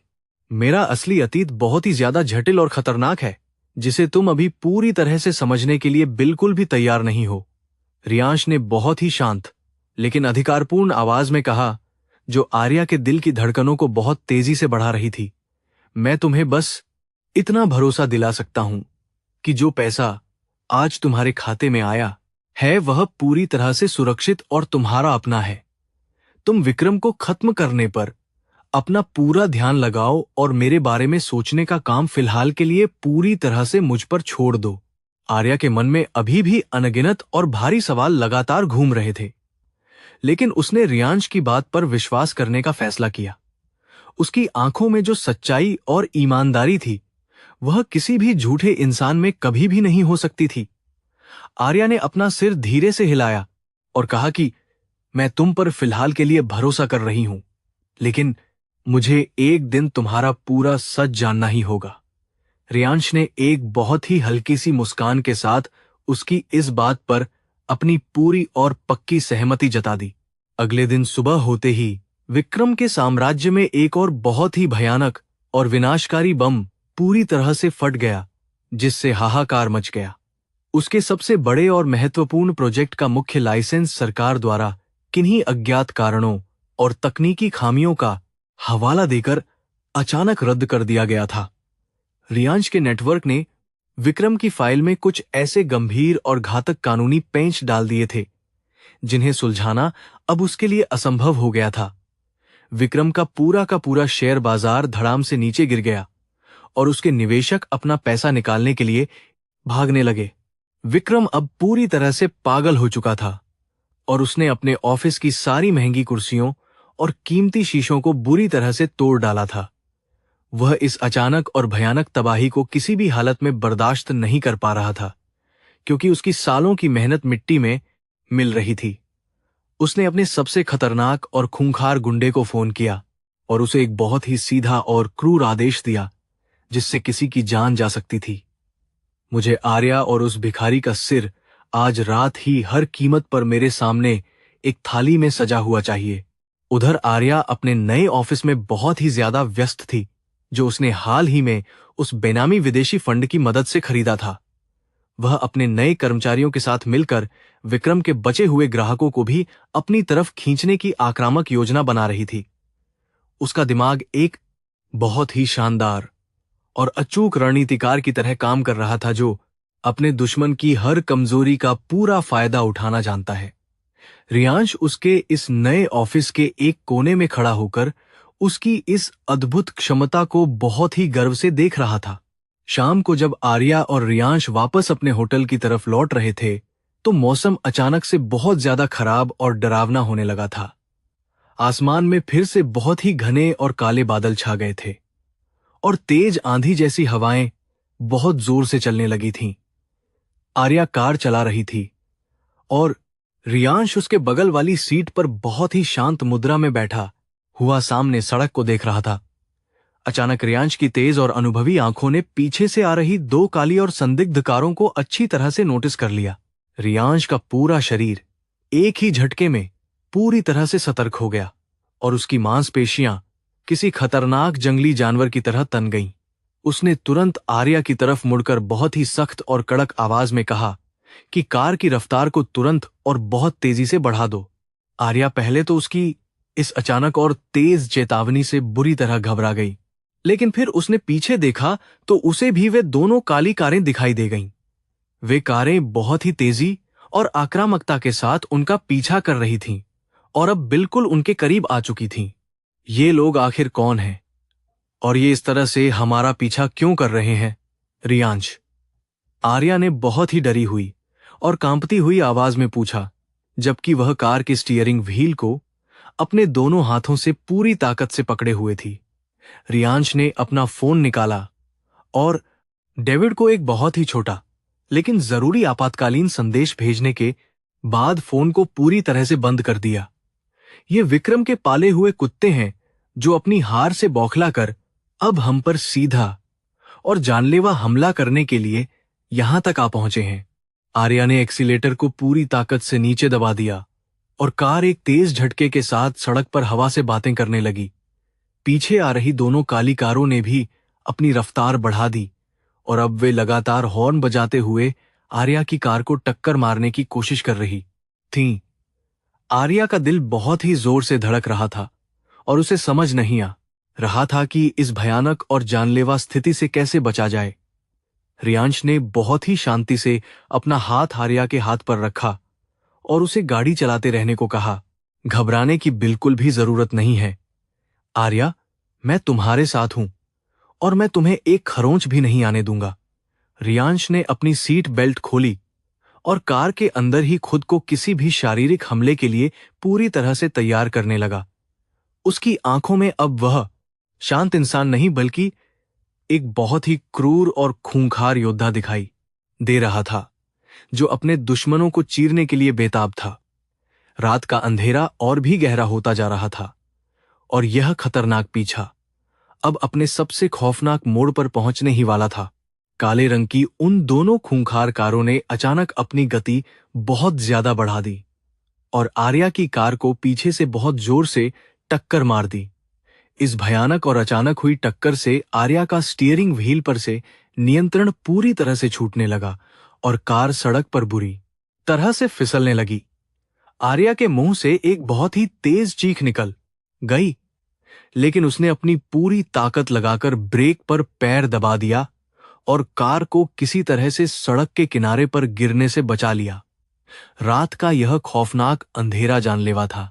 रियांश ने बिना एक भी पल गंवाए आर्या के हाथों से स्टीयरिंग व्हील को अपने मजबूत हाथों में ले लिया। उसने आर्या को शांत रहने का इशारा किया और कार को मुख्य सड़क से हटाकर एक बहुत ही सुनसान और अंधेरी औद्योगिक बस्ती की तरफ तेजी से मोड़ दिया। यह इलाका रात के समय पूरी तरह से वीरान रहता था और यहां कोई भी उनकी चीख पुकार सुनने वाला नहीं था। रियांश जानता था कि यह जगह इन हत्यारों से निपटने के लिए सबसे ज्यादा उपयुक्त और सही साबित होने वाली है। वह शांत था। औद्योगिक बस्ती के अंदर प्रवेश करते ही अचानक एक तीसरी कार सामने से आ गई और उसने उनका पूरा रास्ता रोक लिया। पीछे से आ रही दोनों कारों ने भी अपनी गाड़ी आर्या की कार के बिल्कुल पीछे लाकर खड़ी कर दी। अब वे चारों तरफ से बहुत ही बुरी तरह से घिरा करते ही चुके थे और भागने का कोई भी रास्ता नहीं बचा था। आर्या का पूरा शरीर डर के मारे बुरी तरह से कांपने लगा था, क्योंकि वह जानती थी कि विक्रम के गुंडे उन्हें यहां जिंदा छोड़ने के लिए बिल्कुल भी नहीं आए हैं। यह मौत का खौफनाक जाल था। तीनों कारों के दरवाजे एक साथ खुले और उनमें से 7 बहुत ही खूंखार और हथियारों से लैस गुंडे बाहर निकल आए। उनके हाथों में तेज धार वाले हथियार और लोहे की भारी रॉड थीं, जो इस अंधेरे में बहुत ही भयानक चमक रही थीं। उनमें से जो गुंडों का मुख्य सरगना था, वह बहुत ही गंदी और भयानक हंसी हंसता हुआ उनकी कार की तरफ धीरे धीरे बढ़ने लगा। उसने आर्या की खिड़की पर अपनी लोहे की रॉड से बहुत जोर से वार किया, जिससे शीशा चटक गया, लेकिन पूरी तरह से टूटा नहीं। स्थिति बहुत ज्यादा खतरनाक थी। तुम दोनों अब इस दुनिया में ज्यादा देर तक जिंदा नहीं रहने वाले हो, क्योंकि विक्रम सर ने तुम्हारी मौत का फरमान सुना दिया है। उस खूंखार गुंडे ने अपनी रॉड को कार के बोनट पर जोर से मारते हुए बहुत ही भयानक और डरावनी आवाज में कहा, तुम लोगों ने हमारे बॉस को बहुत ज्यादा परेशान किया है और अब तुम्हें इसकी बहुत भारी कीमत अपनी जान देकर चुकानी पड़ेगी। आर्या की आंखों से डर के मारे आंसू बहने लगे थे और उसने रियांश का हाथ बहुत ही मजबूती से पकड़ लिया था। वह पूरी तरह से टूट चुकी थी। रियांश ने आर्या के हाथ को बहुत ही प्यार और गर्माहट के साथ सहलाया और उसकी आंखों में देखते हुए एक शांत मुस्कान दी। तुम कार के सारे दरवाजे अंदर से बहुत ही अच्छी तरह से लॉक कर लो और चाहे जो भी हो जाए, बाहर बिल्कुल मत आना। मैं इन कीड़ों को बस कुछ ही मिनटों में हमेशा के लिए साफ करके तुम्हारे पास वापस लौट आऊंगा। तुम मुझ पर पूरा भरोसा रखना। रियांश की इस शांत और स्थिर आवाज में एक ऐसा जादू था जिसने आर्या के डर को कुछ हद तक कम कर दिया। उसने सिर हिलाया। रियांश ने कार का दरवाजा खोला और बाहर निकलकर उन सभी गुंडों के सामने एक चट्टान की तरह पूरी मजबूती से खड़ा हो गया। उसे इस तरह बिना किसी हथियार के बाहर आते देखकर वे सभी गुंडे बहुत जोर जोर से उसका मजाक उड़ाने लगे। उन्हें लग रहा था कि यह एक बहुत ही मामूली और कमजोर बेघर आदमी है, जिसे मारना उनके लिए बाएं हाथ का खेल होगा। गुंडों के सरगना ने अपने साथियों को इशारा किया कि इस भिखारी को सबसे पहले खत्म कर दो और फिर उस औरत को बाहर निकालो। वे सब हंस रहे थे। सरगना का सीधा इशारा मिलते ही 2 भारी भरकम गुंडे लोहे की रॉड लेकर रियांश की तरफ बहुत ही तेजी से दौड़े। वे पूरी ताकत के साथ रियांश के सिर पर एक बहुत ही जानलेवा वॉर करने वाले थे। लेकिन रियांश अपनी जगह से बिल्कुल नहीं हिला। जैसे ही उन गुंडों ने अपनी रॉड हवा में उठाई, रियांश ने बिजली की तेजी से अपने शरीर को नीचे की तरफ झुका लिया। उसने अपनी बाईं टांग को हवा में घुमाते हुए एक ऐसा जोरदार वार किया कि दोनों गुंडे एक ही झटके में दूर जाकर गिरे। यह अविश्वसनीय था। आर्या कार के अंदर बैठी हुई यह सब बहुत ही हैरानी और फटी हुई आंखों से देख रही थी, और उसे अपनी आंखों पर विश्वास नहीं हो रहा था। जिस आदमी को उसने कल तक एक बहुत ही साधारण और कमजोर बेघर भिखारी समझा था, वह आज किसी हॉलीवुड फिल्म के खतरनाक एक्शन हीरो की तरह लड़ रहा था। उसकी हर एक चाल बहुत ही ज्यादा सधी हुई, सटीक और जानलेवा थी, जो केवल सालों के कड़े मार्शल आर्ट्स प्रशिक्षण के बाद ही आ सकती है। आर्या का दिमाग पूरी तरह से सुन्न हो चुका था और वह कांप रही थी। अपने दो साथियों को इतनी बुरी तरह और आसानी से गिरते हुए देखकर बाकी के पांचों गुंडे एकदम से बहुत ज्यादा बौखला गए। उन्हीं से पौ से बहादुर रियांश पर चारों तरफ से बहुत ही खतरनाक और जानलेवा हमला कर दिया ताकि वह बच ना सके। लेकिन रियांश के लिए यह कोई आम लड़ाई नहीं थी, बल्कि यह उसके लिए अपने पुराने और खूंखार दिनों का एक बहुत ही छोटा सा खेल था। उसने हवा में एक शानदार छलांग लगाई और सबसे आगे आ रहे गुंडे के सीने पर बहुत ही जोर से लात मारी, जिससे उसकी पसलियां टूट गईं। गुंडों की चीखें उस सुनसान और अंधेरी बस्ती में गूंजने लगीं, क्योंकि रियांश उनके हर वार को बहुत ही आसानी से नाकाम कर रहा था। उसने एक गुंडे के हाथ से लोहे की रॉड छीन ली और उसी रॉड से उसने बाकी गुंडों के घुटनों और कंधों पर अचूक वार किए। रियांश की आंखों में कोई रहम या दया का भाव बिल्कुल भी नहीं था, बल्कि उनमें एक मौत का खौफनाक सन्नाटा छाया हुआ था। वह एक मशीन की तरह काम कर रहा था, जिसका एकमात्र लक्ष्य इन सभी हत्यारों को हमेशा के लिए पूरी तरह से खत्म करना था। अब केवल उनका मुख्य सरगना ही अपने पैरों पर खड़ा बचा था और उसका सारा घमंड और अकड़ पूरी तरह से गायब हो चुकी थी। वह डर के मारे बुरी तरह से कांप रहा था और पीछे हटने की कोशिश कर रहा था, क्योंकि उसे अपनी मौत बिल्कुल सामने दिखाई दे रही थी। उसने कभी सपने में भी नहीं सोचा था कि विक्रम का यह मामूली सा शिकार असल में मौत का सबसे बड़ा और खूंखार सौदागर निकलेगा। रियांश ने अपने हाथ में पकड़ी हुई खून से सनी रॉड को जमीन पर फेंक दिया और उसकी तरफ बढ़ा। तुम आखिर कौन हो, और तुम इतनी आसानी से मेरे इतने सारे खतरनाक आदमियों को अकेले कैसे मार सकते हो? सरगना ने बहुत ही डरी हुई और हकलाती हुई आवाज में रियांश से पूछा, जबकि वह पीछे की तरफ गिर पड़ा था। रियांश ने बहुत ही धीरे से उसके करीब जाकर उसकी गर्दन को अपने एक ही मजबूत हाथ से कसकर पकड़ लिया और उसे हवा में उठा लिया। उसने उस गुंडे की आंखों में सीधे देखते हुए बहुत ही भयानक और ठंडी आवाज में कहा कि जाकर अपने उस मालिक विक्रम से कहना कि उसका अंत आ गया है।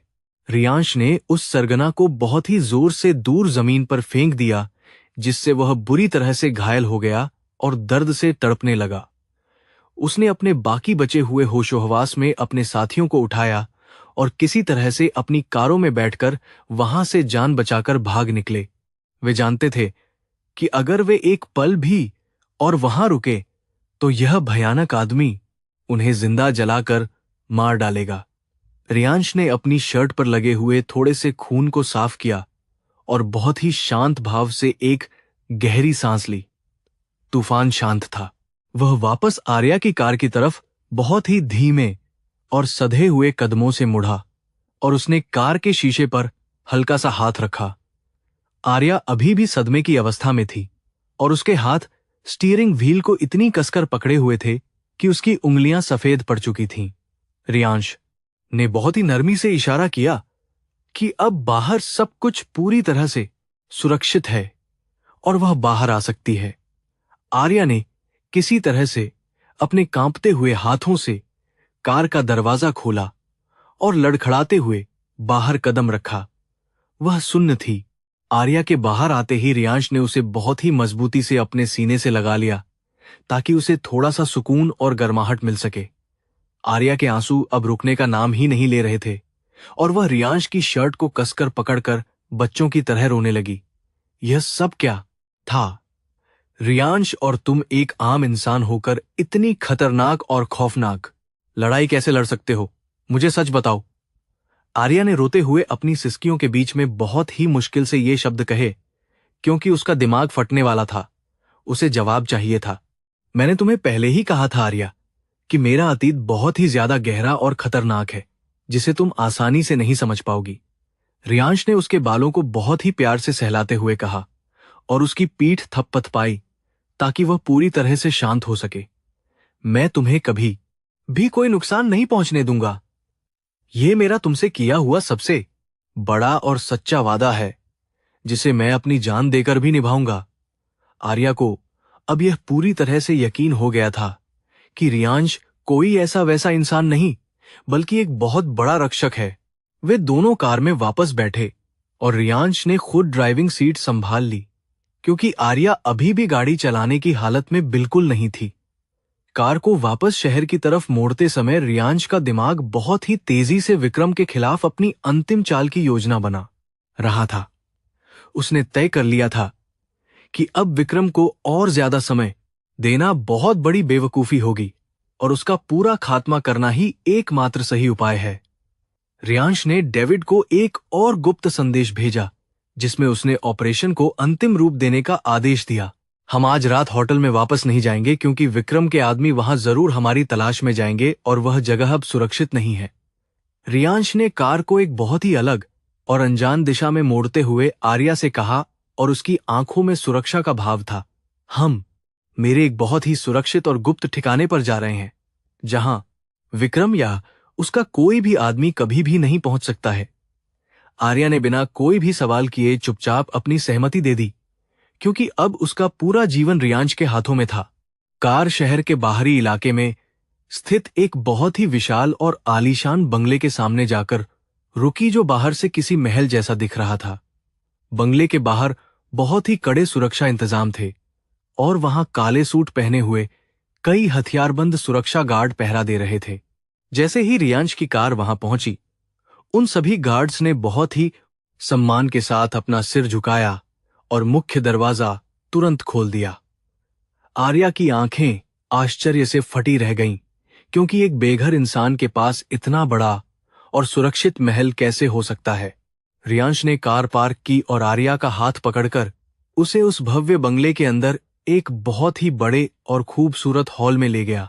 बंगले के अंदर की सजावट और बेशकीमती सामान देखकर किसी भी बड़े और अमीर इंसान की आंखें आसानी से चौंधिया सकती थीं।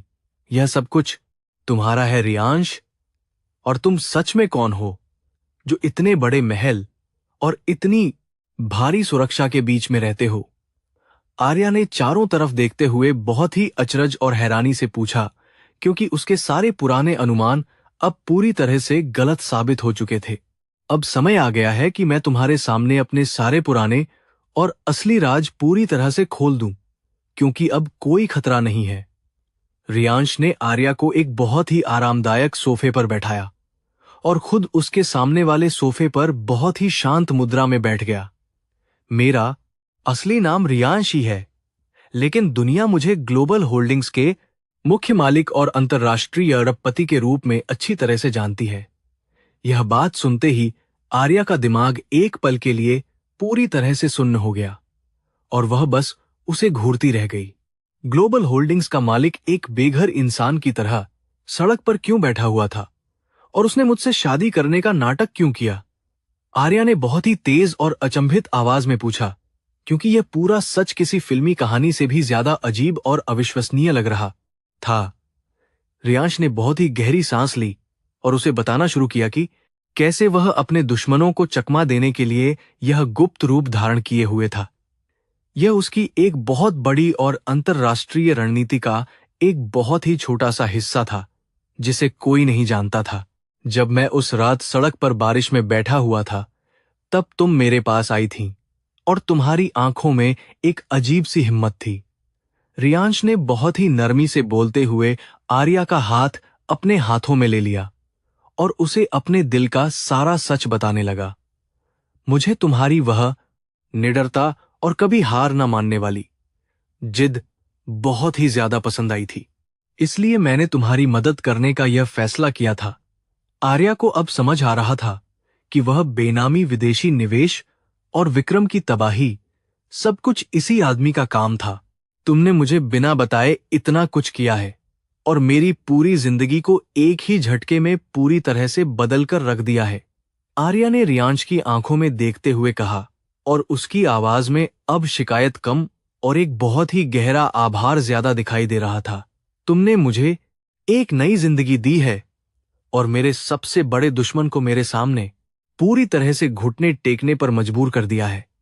रियांश ने मुस्कुराते हुए कहा कि यह तो सिर्फ शुरुआत है, क्योंकि कल विक्रम का पूरा साम्राज्य हमेशा के लिए खाक में मिल जाएगा।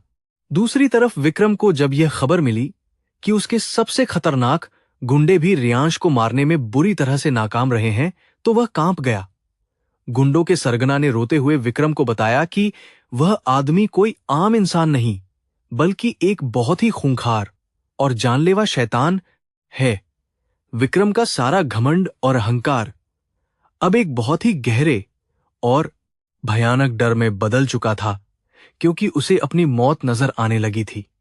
उसने अपनी सारी बची हुई संपत्ति को समेटकर देश से हमेशा के लिए भागने की एक बहुत ही कायरतापूर्ण योजना बनाई, लेकिन रियांश ने उसे भागने का कोई भी मौका देने की योजना बिल्कुल भी नहीं बनाई थी, क्योंकि उसका जाल पूरी तरह से बिछ चुका था। उसने अपने सभी वफादार अधिकारियों को विक्रम के घर और ऑफिस को चारों तरफ से घेर लेने का एक बहुत ही सख्त और कड़ा निर्देश दे दिया था।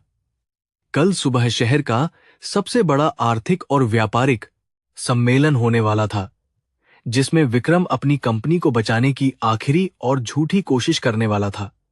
रियांश ने आर्या से कहा कि कल हम दोनों उस सम्मेलन में जाएंगे और इस पूरे खेल का अंत करेंगे। आर्या ने रियांश की इस बात को बहुत ही मजबूती से स्वीकार किया और उसके चेहरे पर एक बहुत ही गजब का आत्मविश्वास लौट आया था। वह जानती थी कि कल का दिन उसके जीवन का सबसे बड़ा और महत्वपूर्ण दिन होने वाला है, जब वह विक्रम को पूरी तरह से बर्बाद देखेगी। रियांश ने आर्या को आराम करने के लिए एक बहुत ही शानदार बेडरूम दिखाया और खुद कुछ जरूरी फोन कॉल्स करने के लिए अपने स्टडी रूम में चला गया। रात का यह खामोश समय कल आने वाले एक बहुत ही बड़े और विनाशकारी तूफान की खामोशी थी। रियांश ने डेविड से बात करते हुए विक्रम के खिलाफ सारे पक्के सबूतों को मीडिया और पुलिस को सौंपने का अंतिम और अचूक समय तय कर लिया। उसने यह भी सुनिश्चित किया कि ग्लोबल होल्डिंग्स की पूरी अंतर्राष्ट्रीय टीम कल उस सम्मेलन में उसकी असली पहचान को दुनिया के सामने उजागर करेगी।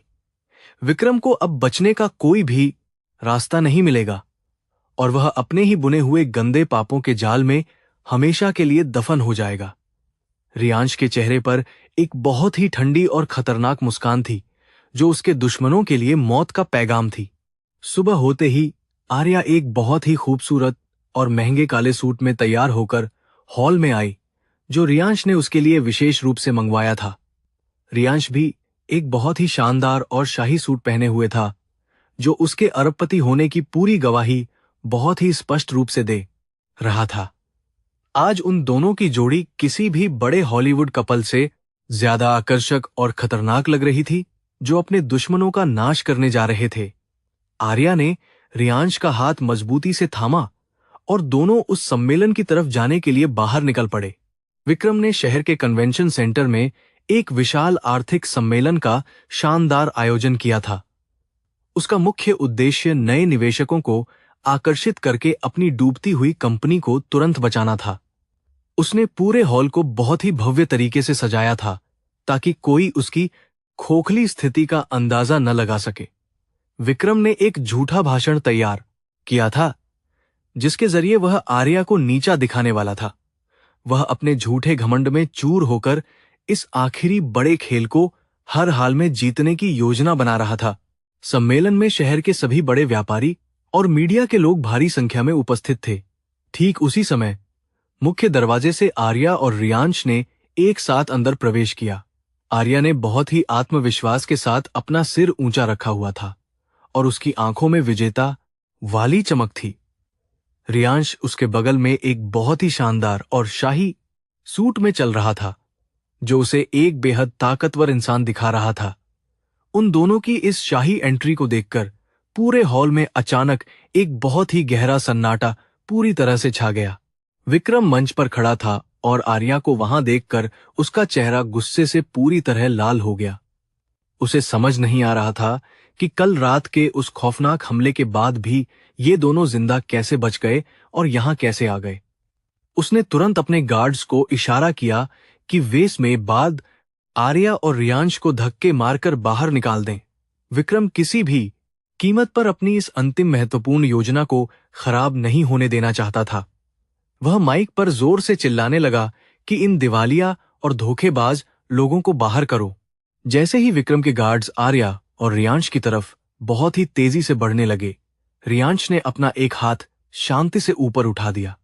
उसकी इस छोटी सी हरकत में एक ऐसा भारी और शक्तिशाली अधिकार था कि वे सभी गार्ड्स अपनी जगह पर बुरी तरह से जम गए। रियांश ने एक बहुत ही ठंडी और खतरनाक नजर से विक्रम को देखा, जिससे विक्रम की रीढ़ की हड्डी में अचानक एक अनजानी सी सिहरन दौड़ गई। रियांश की आवाज पूरे हॉल में एक भारी गूंज की तरह बहुत ही स्पष्ट और तेज गति से सुनाई देने लगी। मुझे और मेरी पत्नी को इस हॉल से बाहर निकालने की ताकत अब तुम्हारे या तुम्हारे इन मामूली गुंडों के पास बिल्कुल नहीं बची है विक्रम। रियांश ने बहुत ही कड़क और सत्तापूर्ण आवाज में बोलते हुए आगे की तरफ कदम बढ़ाया। तुम्हारा यह झूठा और भ्रष्ट साम्राज्य अब पूरी तरह से खत्म होने की कगार पर आ चुका है और तुम केवल अपनी मौत का इंतजार कर रहे हो। आज इस सम्मेलन में तुम निवेशकों को नहीं बल्कि अपने विनाश को बुला चुके हो। पूरा हॉल रियांश के इस खौफनाक और बेबाक आत्मविश्वास को देखकर हैरान था। तुम एक मामूली सड़क छाप भिखारी होकर मुझे मेरे ही मंच पर धमकी देने की जुर्रत कैसे कर सकते हो? विक्रम ने अपने डर को छिपाने की बहुत ही नाकाम कोशिश करते हुए जोर जोर से हंसने का नाटक किया। उसने वहां बैठे सभी लोगों से कहा कि इस पागल आदमी की बातों पर बिल्कुल भी ध्यान न दें, क्योंकि यह आर्या का एक सस्ता और बिका हुआ नौकर है। विक्रम की इस बात पर कुछ लोग हिचकिचाते हुए हंसने लगे, लेकिन ज्यादातर लोग रियांश की उस डरावनी खामोशी से बहुत बुरी तरह से डरे हुए थे। तभी अचानक हॉल के मुख्य दरवाजे एक बार फिर से बहुत ही तेज आवाज के साथ खुले और वहां का नजारा पूरी तरह बदल गया। ग्लोबल होल्डिंग्स के 10 सबसे बड़े और शीर्ष अधिकारी अपने काले सूट पहने हुए एक साथ अंदर दाखिल हुए। उनके साथ डेविड भी मौजूद था, जिसके हाथों में कुछ बहुत ही महत्वपूर्ण और भारी कानूनी फाइलें थीं। इन सभी अंतर्राष्ट्रीय और ताकतवर अधिकारियों को एक साथ देखकर सम्मेलन में मौजूद सभी लोगों की आंखें फटी की फटी रह गईं। विक्रम के हाथों से माइक छूटकर जमीन पर गिर पड़ा और वह कांपने लगा। ग्लोबल होल्डिंग्स के वे सभी शीर्ष अधिकारी सीधे उस रास्ते पर चलने लगे जहां रियांश बहुत ही शांत और स्थिर मुद्रा में खड़ा हुआ था। जब वे रियांश के बिल्कुल करीब पहुंचे तो उन सभी ने एक साथ अपना सिर बहुत ही गहरे सम्मान के साथ नीचे झुका लिया।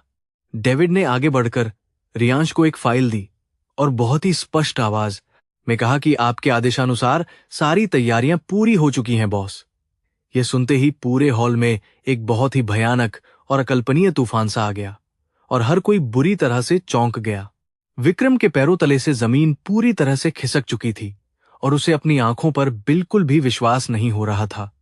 जिस आदमी को वह इतने दिनों से एक मामूली और बेघर भिखारी समझकर लगातार अपमानित कर रहा था, वह वास्तव में ग्लोबल होल्डिंग्स का मुख्य मालिक था।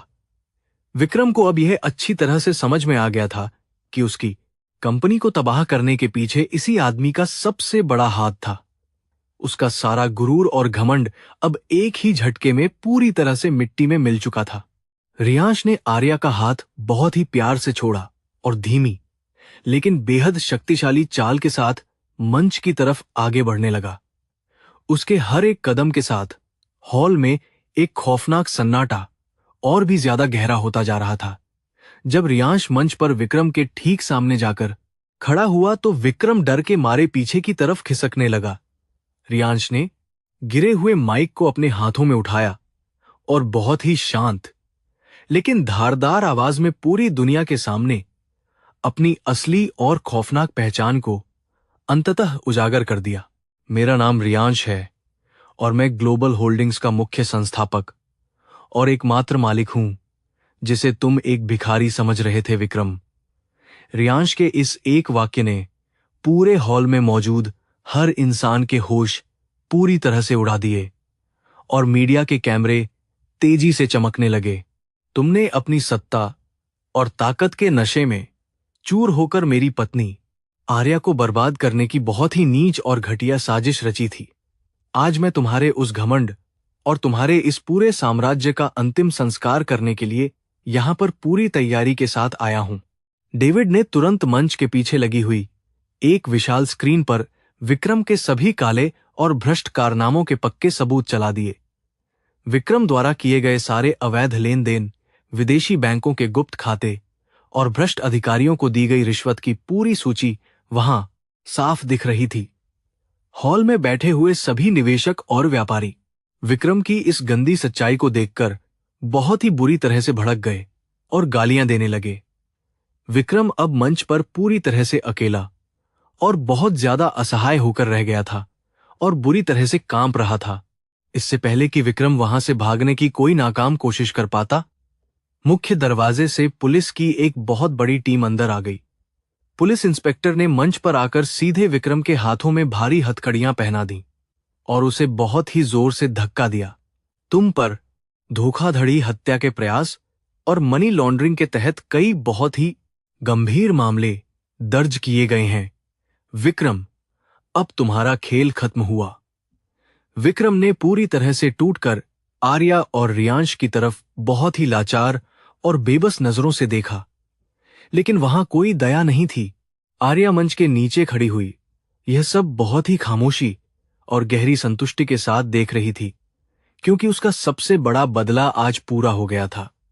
जिस इंसान ने उसे सड़क पर लाकर भिखारी बनाने की कसम खाई थी, आज वह खुद हथकड़ियों में जकड़कर जेल की सलाखों के पीछे जा रहा था। आर्या को अपने खुद के उस छोटे से फैसले पर बहुत ज्यादा गर्व महसूस हो रहा था जब उसने बारिश में रियांश से शादी करने का जोखिम उठाया था। आज वह फैसला उसकी जिंदगी का सबसे शानदार और सही कदम बन चुका था। पुलिस विक्रम को घसीटते हुए हॉल से बाहर ले गई और उसकी चीखें धीरे धीरे बहुत ही दूर जाकर हमेशा के लिए शांत हो गईं। रियांश ने माइक पर घोषणा की कि ग्लोबल होल्डिंग्स आज से इस डूबती हुई कंपनी के सभी कर्ज और संपत्तियों का पूरा अधिग्रहण कर रही है। उसने यह भी साफ कर दिया कि आर्या अब इस नई और विशाल कंपनी की मुख्य कार्यकारी अधिकारी के रूप में पूरा कार्यभार संभालेगी। यह सुनते ही पूरे हॉल में बहुत ही तेज और शानदार तालियों की गूंज लगातार बजने लगी, जो आर्या की बहुत बड़ी जीत थी। विक्रम के जाने के बाद हॉल में मौजूद सभी बड़े निवेशकों और व्यापारियों ने आर्या के पास आकर उससे अपनी पुरानी गलतियों के लिए माफी मांगी। वे सभी इस बात को लेकर बहुत ही ज्यादा शर्मिंदा थे कि उन्होंने विक्रम के डर से आर्या का साथ पूरी तरह से छोड़ा से इस बात के लिए दिया था। आर्या ने बहुत ही बड़प्पन दिखाते हुए उन सभी को माफ कर दिया और कहा कि व्यापार में ऐसा होता है, लेकिन अब हमें एक नई शुरुआत करनी चाहिए। आर्या की इस महानता और समझदारी को देखकर रियांश का दिल उसके लिए सम्मान से भर गया। रियांश ने मंच से नीचे आकर आर्या का हाथ बहुत ही प्यार से पकड़ा और उसे अपने साथ मुख्य मंच पर ऊपर ले गया। आर्या ने माइक संभाला और बहुत ही शांत लेकिन बेहद मजबूत आवाज में वहां मौजूद सभी लोगों को अपना एक बहुत प्रभावशाली संदेश दिया। उसने कहा कि सच्चाई और ईमानदारी को कुछ समय के लिए दबाया जरूर जा सकता है, लेकिन उसे कभी पूरी तरह से हराया नहीं जा सकता है। यह जीत केवल मेरी नहीं है, बल्कि हर उस इंसान की जीत है जो अन्याय के खिलाफ डटकर खड़ा होने की हिम्मत रखता है। डेविड ने अपनी अंतर्राष्ट्रीय कानूनी टीम के साथ मिलकर विक्रम के सभी पुराने और नए प्रोजेक्ट्स के कागजात तुरंत अपने कब्जे में ले लिए। उसने बहुत पेशेवर तरीके से वहां मौजूद सभी मीडिया कर्मियों को बताया कि विक्रम की कंपनी अब पूरी तरह से ग्लोबल होल्डिंग्स के अधीन काम करेगी। शहर के शेयर बाजार में भी यह खबर आग की तरह फैल गई और आर्या की नई कंपनी के शेयर रातों रात बहुत भयानक तेजी से ऊपर जाने लगे। सब कुछ इतनी अच्छी और शानदार योजना के तहत हो रहा था कि किसी को कुछ सोचने का मौका ही नहीं मिला। सम्मेलन हॉल के बाहर मीडिया का एक बहुत बड़ा जमावड़ा आर्या और रियांश का बेसब्री से इंतजार कर रहा था ताकि वे सवाल पूछ सकें।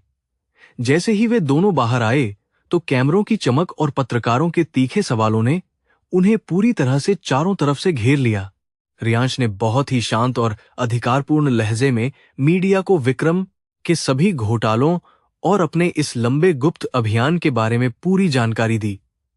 उसने स्पष्ट किया कि आर्या की बुद्धिमानी के बिना विक्रम जैसे खतरनाक अपराधी को पकड़ना पुलिस के लिए कभी संभव नहीं था।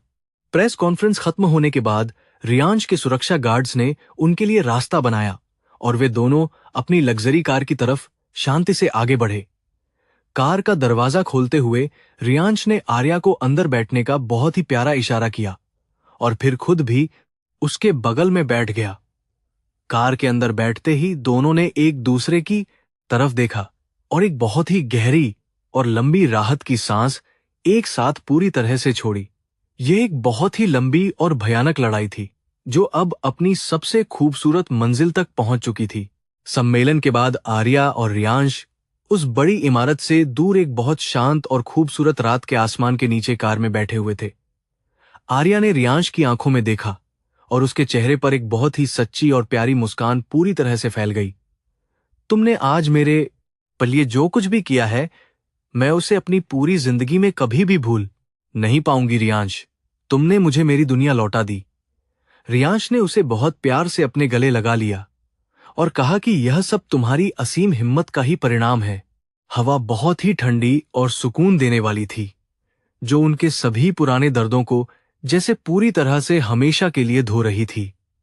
आर्या जानती थी कि उसे अब अपनी एक नई और बहुत ही बड़ी जिम्मेदारी निभानी है, लेकिन अब वह बिल्कुल भी अकेली और कमजोर नहीं थी। उसके साथ दुनिया का सबसे ताकतवर और उसे बेइंतहा प्यार करने वाला इंसान मजबूती से खड़ा था जो हर बुरे तूफान से उसे बचा सकता था। अब उनके सामने केवल एक नई और बहुत ही खूबसूरत सुबह का एक प्यारा सा शानदार रास्ता पूरी तरह खुला हुआ था।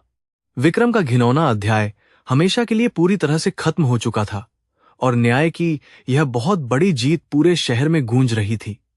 आर्या ने आसमान की तरफ देखते हुए एक बहुत ही गहरी और मीठी सांस ली और रियांश का हाथ अपने हाथों में कसकर पकड़ लिया।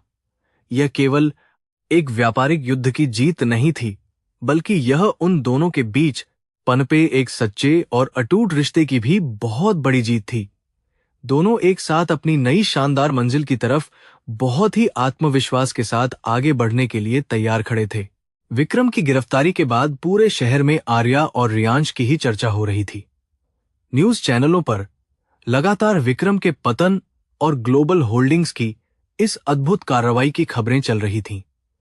विक्रम को अब बिना किसी जमानत के एक बहुत ही सुरक्षित और भयानक जेल में डाल दिया गया था।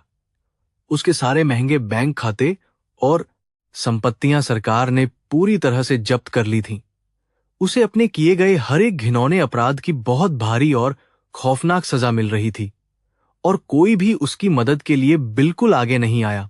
आर्या ने अपनी पुरानी कंपनी का सारा कामकाज एक बार फिर से बहुत ही शानदार तरीके से अपने हाथों में ले लिया था, लेकिन इस बार उसके काम करने का तरीका और उसका पूरा दृष्टिकोण पहले से भी कहीं ज्यादा स्पष्ट और आक्रामक हो चुका था। उसने उन सभी लालची और भ्रष्ट बोर्ड सदस्यों को हमेशा के लिए बाहर निकाल फेंका जिन्होंने विक्रम का साथ देकर उसे धोखा दिया था। अब उसकी कंपनी में केवल ईमानदार और मेहनती लोगों के लिए ही एक सुरक्षित और अच्छी जगह बची थी, जिसे आर्या खुद बहुत ध्यान से चुन रही थी। ग्लोबल होल्डिंग्स के असीमित संसाधनों और रियांश के बड़े संपर्कों ने आर्या के लिए पूरी दुनिया के नए और विशाल दरवाजे खोल दिए थे, लेकिन आर्या ने रियांश के पैसों पर पूरी तरह से निर्भर रहने के बजाय अपनी खुद की मेहनत से एक नया साम्राज्य खड़ा करने का मजबूत फैसला किया। उसने अपनी पुरानी कंपनी का एक नया और बहुत बड़ा अंतर्राष्ट्रीय ब्रांड बनाया जो केवल कुछ ही महीनों में बाजार का निर्विवाद नेता बन गया। रियांश उसकी इस स्वतंत्र और शानदार सोच पर बहुत ज्यादा गर्व महसूस करता था और उसका पूरा साथ देता था। अदालत में विक्रम के खिलाफ एक बहुत ही लंबा और कड़ा मुकदमा चला, जिसमें उसे अपना पक्ष रखने का कोई ठोस मौका नहीं मिला। डेविड की तेजतर्रार अंतर्राष्ट्रीय कानूनी टीम ने ऐसे मजबूत और पक्के सबूत पेश किए कि न्यायाधीश भी पूरी तरह से हैरान रह गए। विक्रम को अंततः धोखाधड़ी और हत्या की साजिश रचने के बहुत गंभीर आरोप में आजीवन कारावास की बेहद सख्त सजा सुनाई गई। जब अदालत का यह अंतिम फैसला आया तो आर्या वहां बहुत ही शांत मुद्रा में बैठी हुई थी और उसकी आंखों में न्याय की शांति थी। विक्रम ने जेल की अपनी उस छोटी और गंदी कोठरी में बैठकर अपने बीते हुए शानदार और घमंडी दिनों को बहुत याद किया। उसे अब इस बात का बहुत ही गहरा और भयानक पछतावा हो रहा था कि उसने आर्या की असली ताकत को कितना गलत आंका था। लेकिन अब समय बहुत आगे निकल चुका था और उसकी चीखें सुनने वाला वहां कोई भी इंसान मौजूद नहीं था। उसने सत्ता के अहंकार में सब कुछ तबाह कर लिया था और अब वह केवल अपने अंत का एक बहुत ही खामोश और दर्दनाक इंतजार कर रहा था। दूसरी तरफ रियांश ने ग्लोबल होल्डिंग्स के सभी मुख्य कार्यों को वापस अपने कड़े और पूर्ण नियंत्रण में लेना शुरू कर दिया था। उसने शहर के बीचों बीच एक बहुत ही भव्य और गगनचुंबी नया कार्यालय स्थापित किया, जो उसकी असीम शक्ति का नया और शानदार प्रतीक बन गया था। उसके हैकर्स और वित्तीय विश्लेषकों की टीम अब और भी ज्यादा बड़ी और खतरनाक हो चुकी थी, जो दुनिया के हर बाजार पर नजर रखती थी। रियांश का नाम अब केवल एक रहस्य नहीं था, बल्कि पूरे अंतरराष्ट्रीय व्यापारिक जगत में खौफ और गहरे सम्मान का बहुत बड़ा पर्याय था। इतनी बड़ी और विशाल सफलताओं के बावजूद आर्या और रियांश ने अपने व्यक्तिगत रिश्ते को हमेशा सबसे पहली और खास अहमियत दी। वे दोनों अपने व्यस्त और थकाऊ शेड्यूल में से एक दूसरे के लिए बहुत ही कीमती और गुणवत्तापूर्ण समय निकालना कभी नहीं भूलते थे। रात के समय वे दोनों अक्सर अपने महल की बालकनी में बैठकर शहर की जगमगाती हुई रोशनियों को बहुत खामोशी से देखते रहते थे। यह खामोशी उन दोनों के बीच के एक बहुत ही गहरे और अटूट प्यार की गवाही देती थी, जो हर मुश्किल वक्त में और मजबूत हुआ था। एक रात जब बहुत ही तेज और मूसलाधार बारिश हो रही थी, आर्या बालकनी में खड़ी होकर उस पुरानी रात को याद करने लगी। यह बिल्कुल वैसी ही भयानक और डरावनी रात थी जब वह अपना सब कुछ खोकर उस अंधेरी सड़क पर पूरी तरह से अकेली खड़ी थी। उसने याद किया कि कैसे उसने एक बेघर आदमी को देखकर अपनी जिंदगी का सबसे बड़ा और पागलपन भरा दाम पूरी निडरता से खेला था। वह सोच रही थी कि नियति कैसे अजीब और रहस्यमयी तरीके से दो पूरी तरह से अलग इंसानों को एक साथ मिला देती है। रियांश ने आर्या को उस तेज बारिश में अकेला खड़े देखा तो वह भी एक गर्म कंबल लेकर उसके बिल्कुल करीब आ गया। उसने वह कंबल आर्या के कंधों पर बहुत ही प्यार और नरमी से रख दिया और उसे पीछे से अपनी मजबूत बाहों में भर लिया। आर्या ने अपना सिर रियांश के चौड़े सीने पर टिका दिया और उसकी तेज धड़कनों को महसूस करते हुए एक बहुत ही गहरी शांति पाई। उन दोनों के बीच एक ऐसा मजबूत और सच्चा बंधन बन चुका था जिसे दुनिया की कोई भी बड़ी से बड़ी ताकत तोड़ नहीं सकती थी। क्या तुम्हें कभी इस बात का थोड़ा सा भी अंदाजा था कि हमारा वह झूठा और खोखला अनुबंध एक दिन हमारी पूरी सच्चाई बन जाएगा? आर्या ने बहुत ही धीमी और प्यार भरी आवाज में रियांश से यह प्यारा सवाल पूछा, जबकि वह बारिश की बूंदों को देख रही थी। रियांश ने एक बहुत ही खूबसूरत और हल्की मुस्कान दी और आर्या के बालों को अपनी उंगलियों से बहुत ही प्यार से धीरे धीरे सहलाया। उसने कहा कि जब मैंने तुम्हारी आंखों में वह आग देखी थी, तभी मुझे यकीन हो गया था कि तुम ही मेरी मंजिल हो। उस दिन बारिश में हमने केवल एक बहुत ही साधारण से कानूनी कागज पर अपने हस्ताक्षर किए थे, जो केवल एक व्यापारिक और झूठा समझौता था। रियांश ने आर्या को अपनी तरफ घुमाया और उसकी गहरी आंखों में सीधा देखते हुए बहुत ही गंभीर और ईमानदार आवाज में कहा, मैं चाहता हूं कि अब हम दुनिया के सामने एक बहुत ही सच्ची और खूबसूरत शादी करें, जिसमें कोई मजबूरी या डर बिल्कुल भी न हो। क्या तुम इस अजनबी अरब पति को अपने असली और सच्चे जीवन साथी के रूप में पूरी तरह से हमेशा के लिए स्वीकार करोगी? आर्या की आंखों में खुशी के बहुत ही प्यारे और सच्चे आंसू छलक आए और उसने रियांश के चेहरे को अपने दोनों हाथों में थाम लिया। उसने बिना एक भी पल गंवाए बहुत ही तेजी से अपना सिर हिलाया और कहा कि तुम मेरी जिंदगी का सबसे खूबसूरत और शानदार हिस्सा हो। तुमने मुझे तब बहुत ही मजबूती से संभाला जब पूरी दुनिया मुझे सड़क पर गिराकर मेरा क्रूर तमाशा देखने के लिए पूरी तरह तैयार खड़ी थी।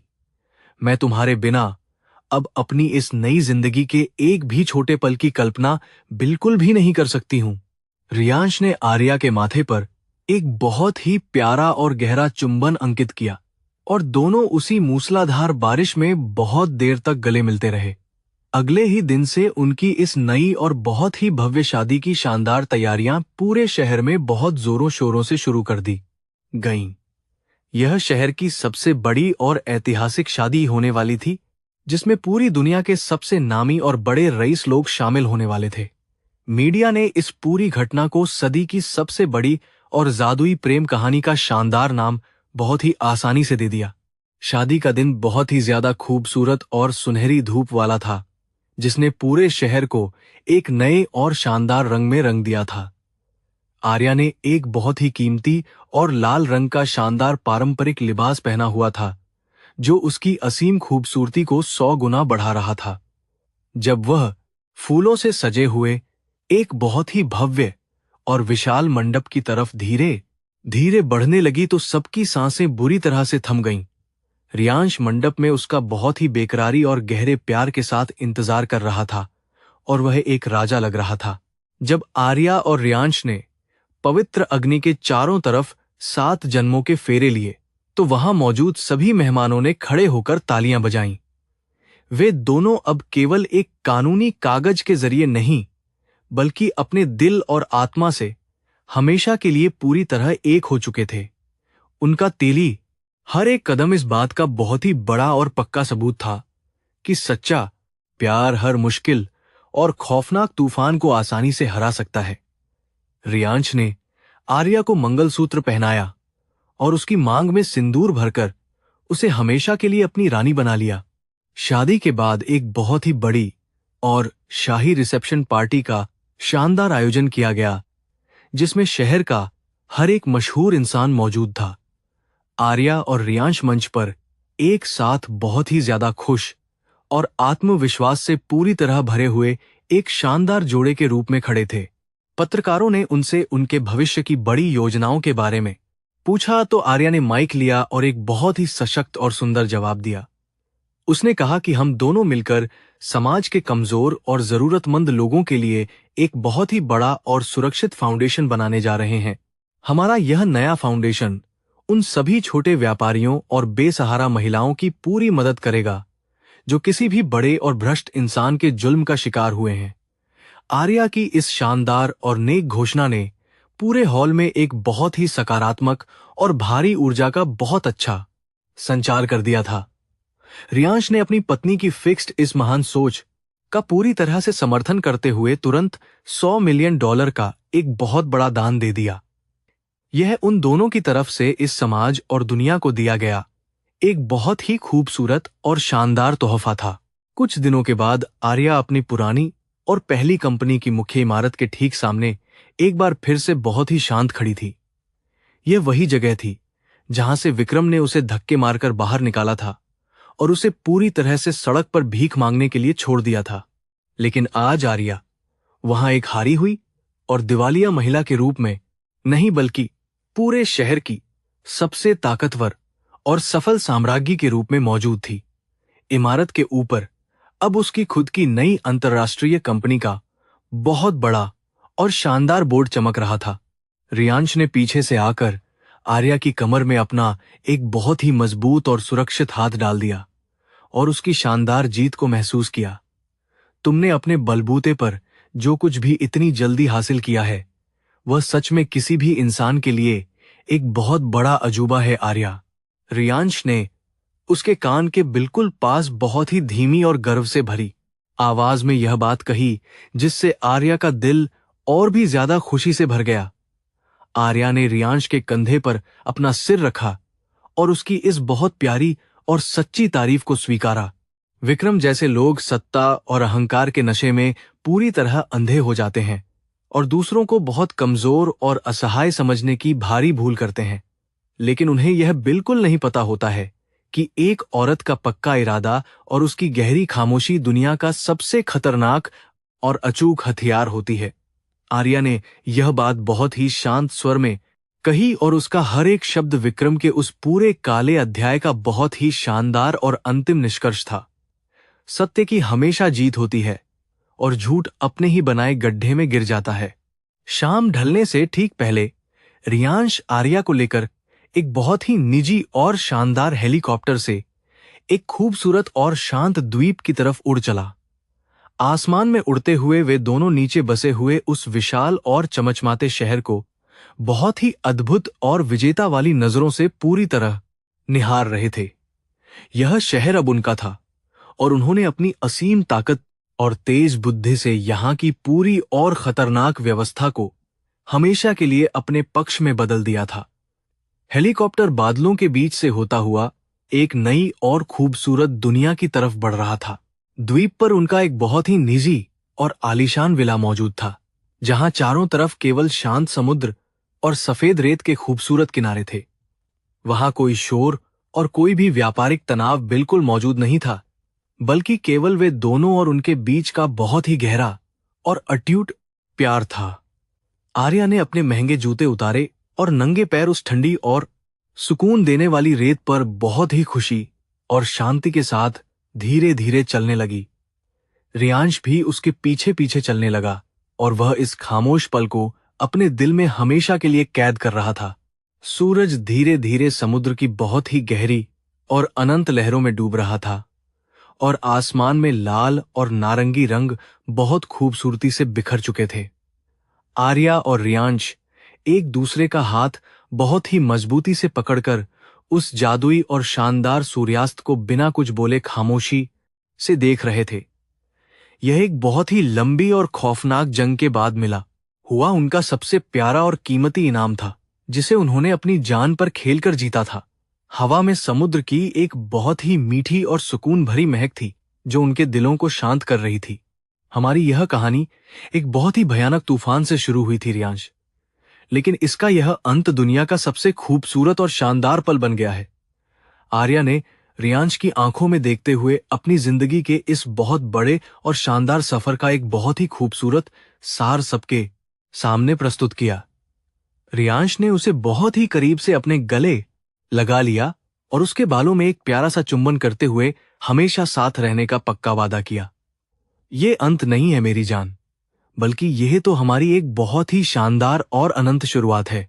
लहरों की बहुत ही धीमी और शांत आवाज के बीच वे दोनों वहां खड़े रहे और एक दूसरे की गहरी और सुरक्षित बाहों में पूरी तरह से खो गए। एक दिवालिया और बेसहारा महिला ने जिस तरह से सड़क पर एक अनजान बेघर इंसान से अपना दांव लगाकर अपनी पूरी तकदीर बदल दी थी, वह अद्भुत था। यह कहानी इस बात का हमेशा के लिए एक बहुत बड़ा और पक्का सबूत बन गई कि सच्ची हिम्मत और प्यार किसी भी बड़ी किस्मत को हरा सकते हैं। उनका यह नया और शानदार साम्राज्य अब उनके सच्चे प्यार की नींव पर बहुत मजबूती से खड़ा था।